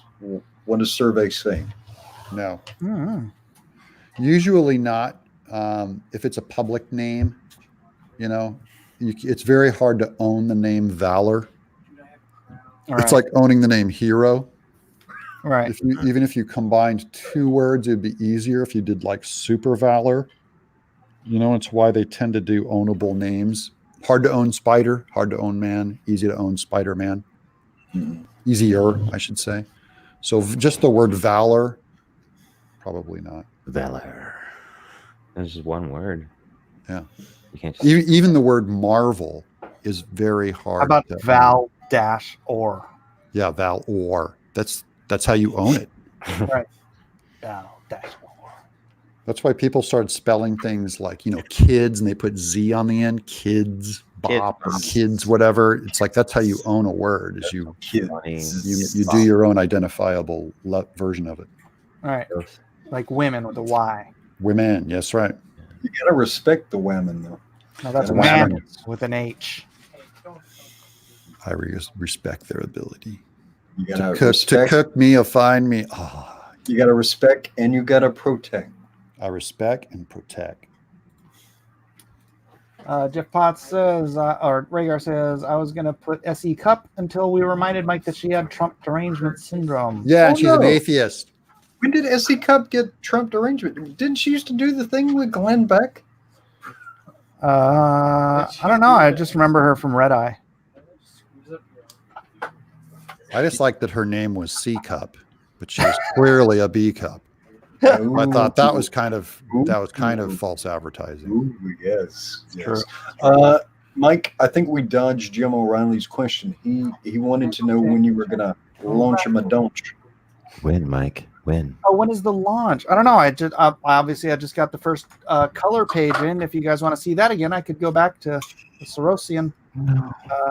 But otherwise, no. It needs to be all done, and I want to be fulfilling my Lone Star campaigns before I actually launch. Can you guys stop? Yes, Dad. Yes, sir. No eye contact. But I'll do. I want to have those done so that it's like just all out of the way. But I'll probably launch like a pre-launch page relatively soon. I don't know how long I have those launch pages up. Do you know? 6 months. 6 months. Yeah, Okay. I noticed that when I was making mine. It was like you have to launch in 6 months. Yeah, you have. Or we I will put delete. my Bigfoot Build 2 together. They say you have 6 months to go. Yeah. All right. Cool. Yeah. So get a page up. Quando. Quando.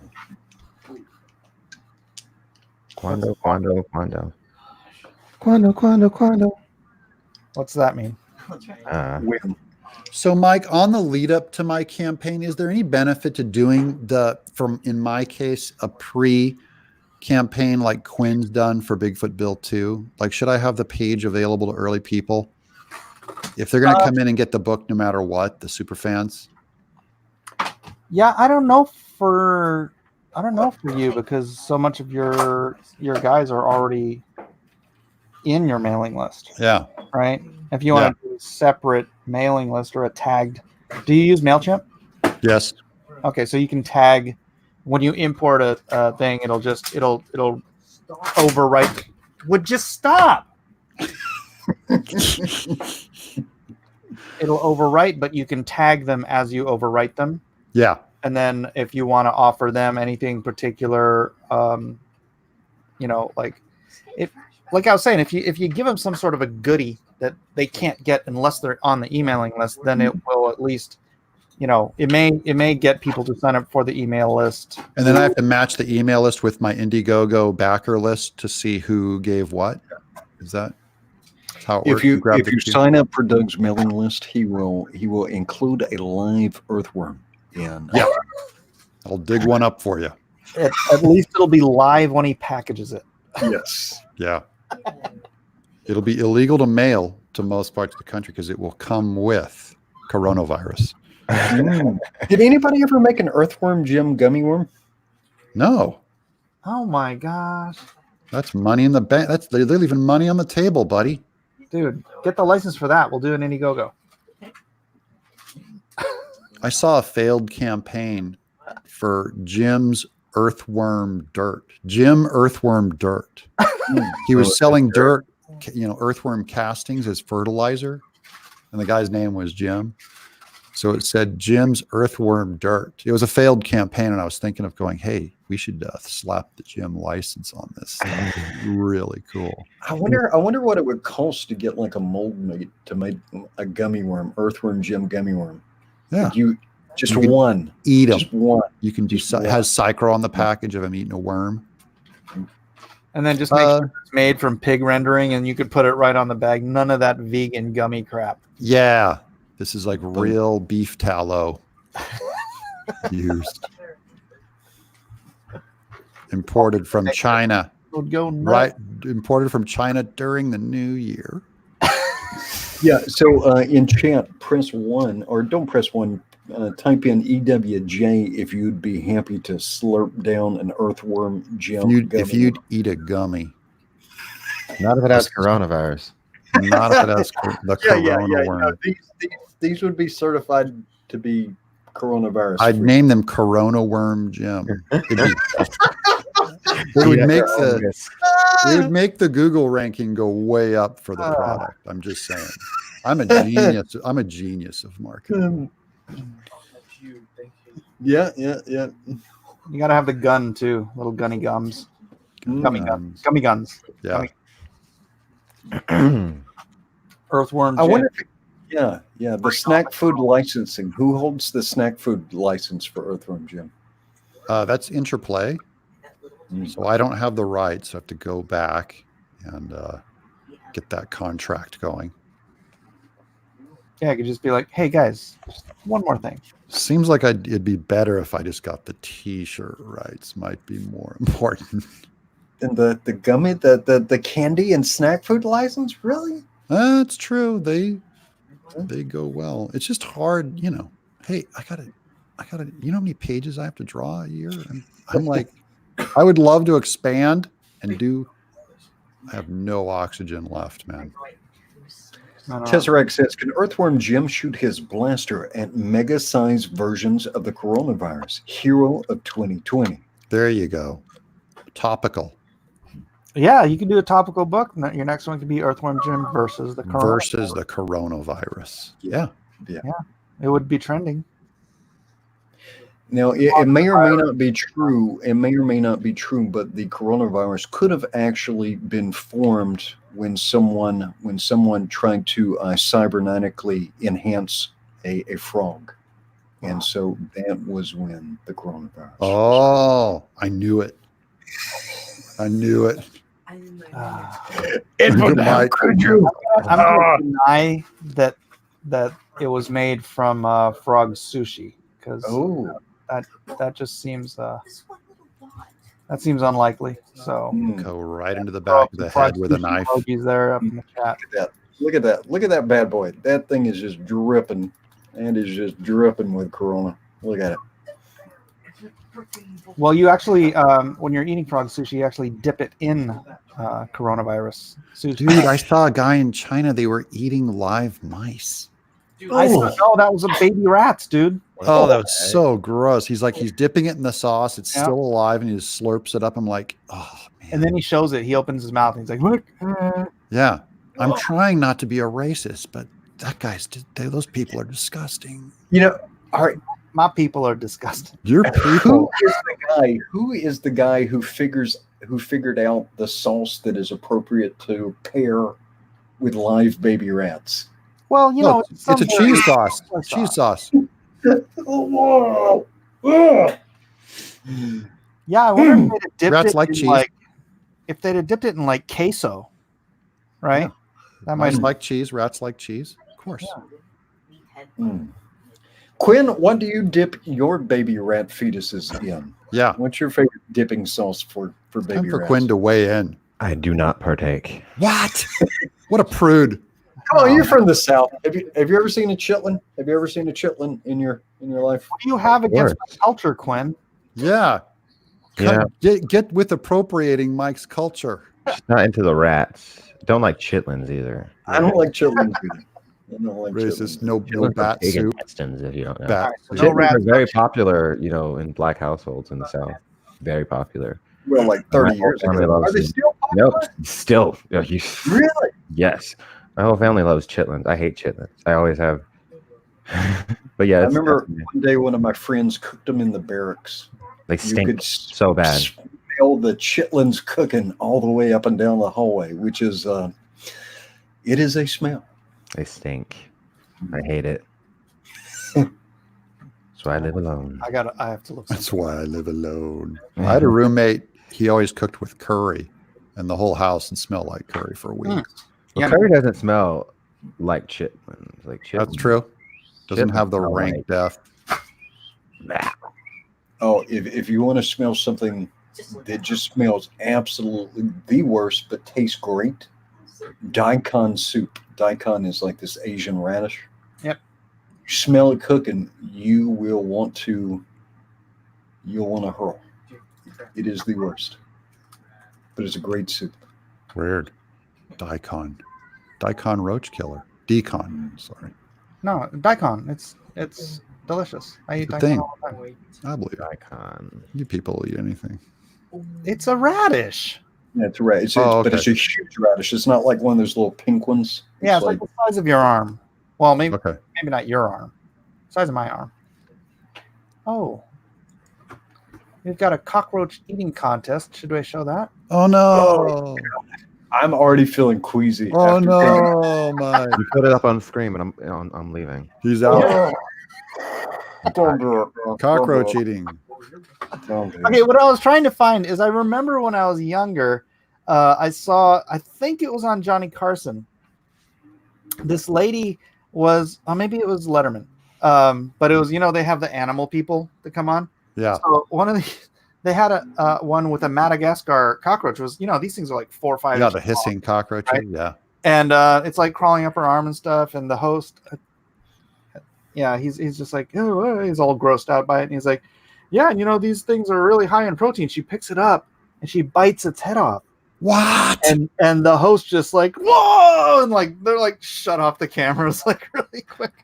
And I was like, I wonder if that's on YouTube because I remember it from being a kid. Oh yeah, that's gotta It's be got to be a funky taste. It's got to be a funky taste. delicious. So awesome. Well, I eat catfish. That can't be worse than a cockroach. Catfish. Well, are catfish, like- you just got to cook right, though. Yeah. I know, but they're like a filter. You know. It's like Jay Hamilton says, "Please, I'm eating. Don't." Please no. Jeff Potts says, "Isn't daikon what they make horseradish from?" No, horseradish. No. Horseradish is the different. Horseradish is made from horses. You idiot. horseradish comes from Where have you been? What? Are you... horseradish comes from genetically modified apple trees. Oh. What? No, I'm just kidding. When I was a kid, there's this book series called A Series of Unfortunate Events, and that was one of the plot lines. They had these apples. Oh yeah, in the submarine. Yeah. You know, Series of Unfortunate Events. I love that That series. was the whole thing. Yeah, so good. Slut mine. I ate fried catfish just last Monday. Rude. I love catfish. I'm just Yeah. saying. So freshwater fish, you gotta batter and fry. Have you ever been to like a southern fish fry? Oh yeah. Oh, yeah. I'm in Tennessee, dude. We are a southern fish fry. Yeah. I mean, but I'm just saying, I've caught catfish, and you know, the bait you just use just anything dead, rotting chicken meat. You know, just like the Just eat it. yeah. I'm just retching putting the thing on the hook, and they just like, yeah, it's got to be really like rotten shrimp. Load up the hook with that, and then they all come. So I'm just going, how can catfish be so delicious? You ever seen when they catch those 300-pound catfish? Yeah, noodling. Yeah, they'll put like a whole raw chicken on a giant hook and just chuck in the river. That's crazy, man. Stinky death. Yeah, I like catfish, but it's gonna be battered and fried. Yeah, fried catfish is the only way. Yeah. The only way. Ocean fish, I either like broiled or sushi. I like all fish, anytime, anywhere. I love sushi. I love fried. I love broiled. When I go out, I usually order fish because I just don't cook it myself because I'm just not. To me, it's a little hard to make. So when I go out, if there's a fish dish, I usually give that a shot. I had some salmon the other night. Oh yeah. I cooked it myself. Yeah, I was gonna take you driving today, but then I started streaming. That's right. Elijah has to learn how to drive so he can get his license. You got to do 50 hours. How many hours do you have to do? You don't have to do hours when you're 18. 18. Oh, okay. My kid's got to do 50 hours. So we're planning a trip to Florida to go fishing this month. And you're gonna make her drive. I'm going to make him drive the Oh, whole him. way there and back. So we'll get it all. It's going to be great. It'll be his first driving lesson. Like, The humanity. I'm going to be bro. I'll just be inking pages while you drive. hey, you guys are my age or older. Did your dad ever just sit you on his lap and let you steer the car? Yeah, when I was a kid. Yeah, all the time. I was terrified. Dude, I almost drove us off a bridge. Yeah, I was terrified. Yeah, he'd do that, and then we'd put it in neutral and see how far we could coast down some like country road or something. Just playing dumb games. Yeah. Yeah, good old days. What is Big old Plymouth. That car was seatbelt? like. What do you don't have to Yeah. Jeez. Yeah. Seatbelts. I'm in Tennessee, so like there's 4-year-olds driving ATVs all around the neighborhood. They're like doing quads and popping wheelies, and I'm going like, You know what's crazy? Like around here, kids have no respect for like cars on the road. Like you're driving by, and they will literally just like look at you and just like go around or hit me, and I'm just like, Jesus Christ, kids! So you hit them? Yeah, I hit him. I've run over so many kids. Teach him. He's got to learn. He's got to learn the hard way. Stream right now. Quentin confesses to homicide. That's right. Killer homicide. It was him. You were the good news is you're only taking the dumb ones out, the ones that have no sense. Yeah. It's Quinn's version of Quinn's starting his version of the Bene Gesserit. He's gonna. Yep. There goes another future Witcher fan. Quinn is going to create Kwisatz Haderach by culling the weak. And it all starts with hitting kids in the car. That's all getting clipped. No one can know the truth. That one doesn't look too bright.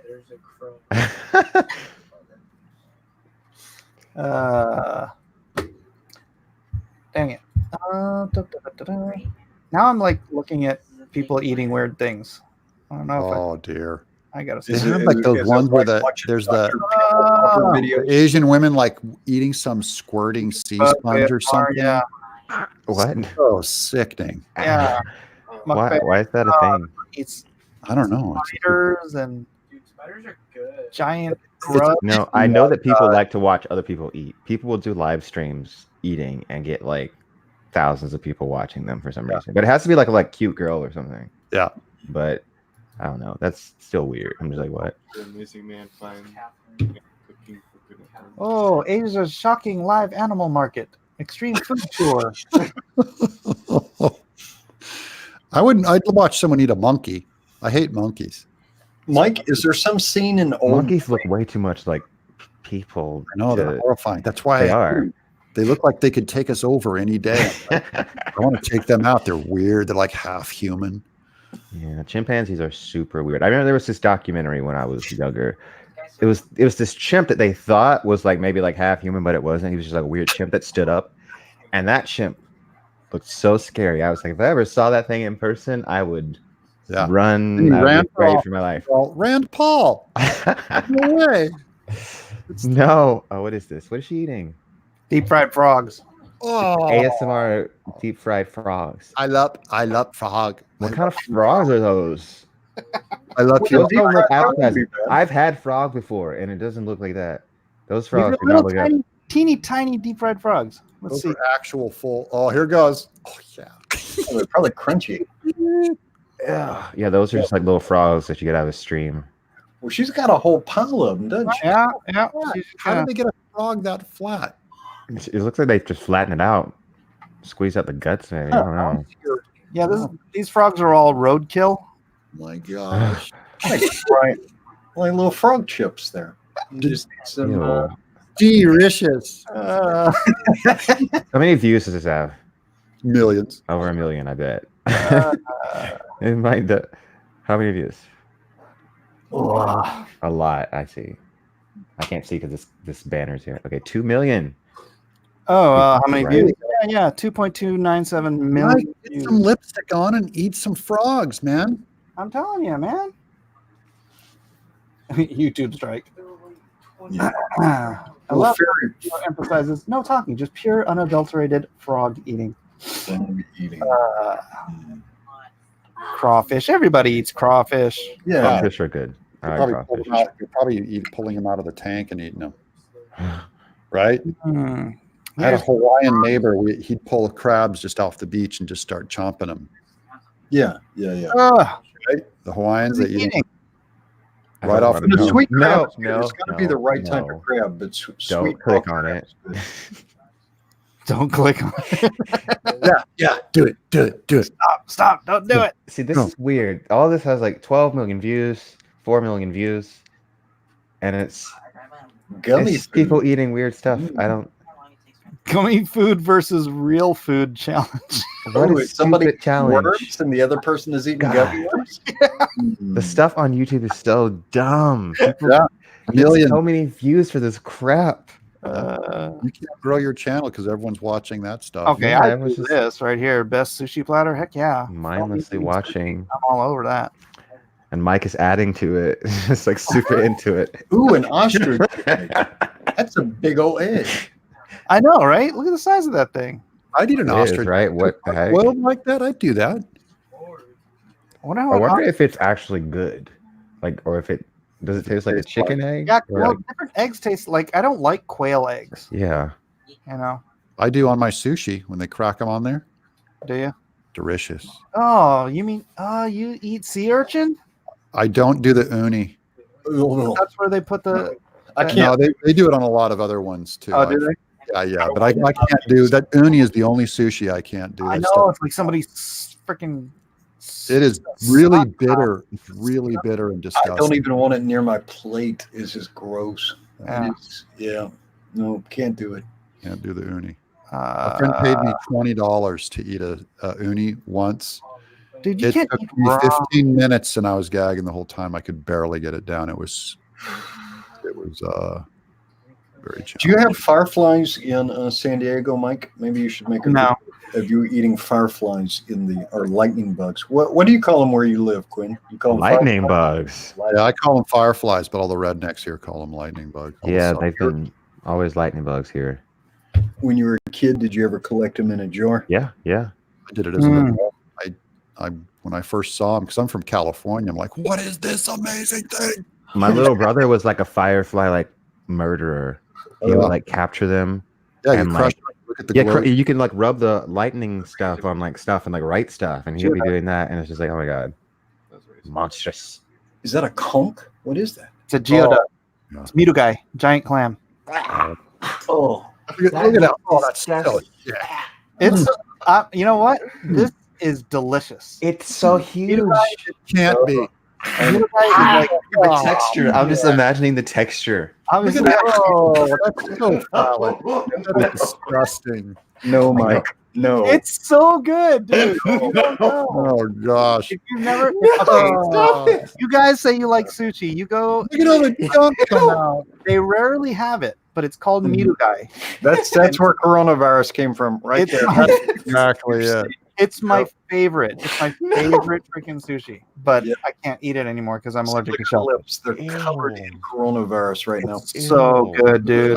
Off rank. Oh, look how Love yummy crap. that Like looks. a Cronenberg film. Going right into that. Ah. She loves it. Look at This is terrible. I love it. good. I can taste the pre-rich in my. Oh, Like, Jesus! I don't need to see this. Cross section. Looks like an aorta. It's so good, guys. Come on. Oh, that's terrible. I'd rather have Count Chocula, thank you. You know, I watch videos of like random dudes in the jungle, like building like pools and like cabins and houses and Oh, stuff. primitive Also technology. 2 billion. You know, that's super cool. Yeah. But this Super. is magical. I gotta go wash my brush because I just inked. Yeah. Watching this girl suck down a sea slug is not no. It's not bite into it, it's all dripping. a giant clam. But it looks Don't like clams. that texture. I No, I love don't want to bite clams. into like a giant dripping clam thing. I don't know. I don't want to bite into like a giant thing of clam flesh. No. Well, it has to be Too well much. prepared. Too much. Rhaegar says, "What in the Sam Hill is that?" Yep. No. Oh. No, I do think I may actually retch. That is. It's delicious. Thank you. I'm $1.99. gonna fly to San Diego just to punch you. It's delicious. Just once. Oh, sorry. I'm being corrected. It's pronounced gooey duck. Don't ask me why the spelling doesn't match how it's. Oh yeah. That looked like some gooey duck for certain. Blah. So the fact that it squirts is like a big thing because I'm looking at these thumbnails and they're making sure to emphasize like the liquid squirting everywhere. I don't know. It's very suggestive if you ask me, especially. Can't not be suggestive. It's awful. Oh, here we go. He's preparing it for sashimi. All right. I bet he just doesn't bite into the whole thing. Though. You gotta pick it out. Can't do it. Nope. Pick out. Cut Nope. make ready. Nope. Clean it All up. I gotta do is pop out the chat, and then I don't have to But watch. see, here's the thing. Look how much of it he's wasting. She ate that whole thing. See, Yeah. And she got coronavirus and died. Yep. Oh, Miru guy. Oh, so good. Okay, Yeah, I can handle this if it's like in sushi. Okay, right. but I can't. You eat that, right? Dude, if you've never had Miru guy, I implore you, find some. I don't know if you're going to find it in Tennessee, though. I Yeah, doubt like it. sliced up like Dude, that. sushi here is trash. Yeah. Oh, gosh. Yeah, that's we're, so you know. good. Dang, that looks good. Killing me. Hey, Edwin, I have to do 15 crunches tonight. I made a deal with myself February 1st. I'd start doing something. So Oh, how do that's I good. do a crunch? What am I trying to do? How far up do I have to go? Are you really going to do crunches? Why don't you do planks, man? I have to do planks and I have to do leg raises. So, but crunch is the one where I'm not sure, you know? Crunch just works a tiny little portion of your abs, so you don't actually have to raise up all that much. Don't pull on the back of your head, right? because Okay. you got a long neck, and so just put your hands to the side of your head. Don't actually pull on your neck. Yeah. You don't have to come up much. You're just looking for a tight contraction in your abs. Okay. Hold it for a couple of seconds and come back down. And for a leg raise, how long do I have to keep my feet up? Are you doing leg raises or flutter Yeah. kicks? Leg raises. Now, when you say a leg raise, you mean laying on the floor and then Yeah. just kind of. Yeah. That you're going to have to hold for a little bit longer to get any benefit out of it. Okay. You're just going to have to go off of. I used to do them in the Army so much I can do them forever. So it's hard for me to say. And I'll be planking too. Yeah. I have to jump, guys, because I got to do that, then take a shower and go to bed. It's 10 o'clock here. All right, brother. Thanks for coming on. And I'm gonna jump. God bless you guys. wait, let's do a real quick recheck on your Here campaign. from Jim on Kickstarter. Jim. If you guys love great books, Right there. 270. Refresh. 270. Well, 270. Can't win them all. No, it's great. I'm happy to have my 30K and my 270 guys. Anyone else want it? You got to get in on it because it's going to close out on Kickstarter end of the month. End of the month. 21 days to go, and then first print run. All right, guys. God bless you. I'll see you, Quinn. See you, Edwin. Good night. All right. God Thanks, bless Jay. All right, let's watch people eating earthworms. All right. I've actually got to go try and eat something, so I am not going to watch. How long are you going to be going tonight? I'm probably gonna wrap it up. Quinn, you gonna do a live stream later? Probably. I was just thinking about that. All right. Well, why don't we all just wrap it up at the same time? Because I do have dinner and stuff too. So thanks everybody. Please do again go out, back Lonestar and Monster Hunt. You've got 2 days left. I'm not streaming tomorrow, so enjoy. Go out and where is it? Tadia. Quinn, what do we do here? Get put on the mailing list. It's super easy. Just do it if you have even slight interest. All you gotta do is type in your email right there and click sign up, and that's all there is to it. Maybe there will be an exclusive cover for only those who sign up on the email list. That would be. I think that might be a good idea. Tadia. All right, and then go get Siege 66. Go get Titan. Go get everything. And then all right. I'm out. Thank you guys for being here. Edwin, how do people follow you? I'm Edwin Boyette. Pretty easy to find. Subscribe, share, like, join, all that fun stuff. And we'll see you guys later.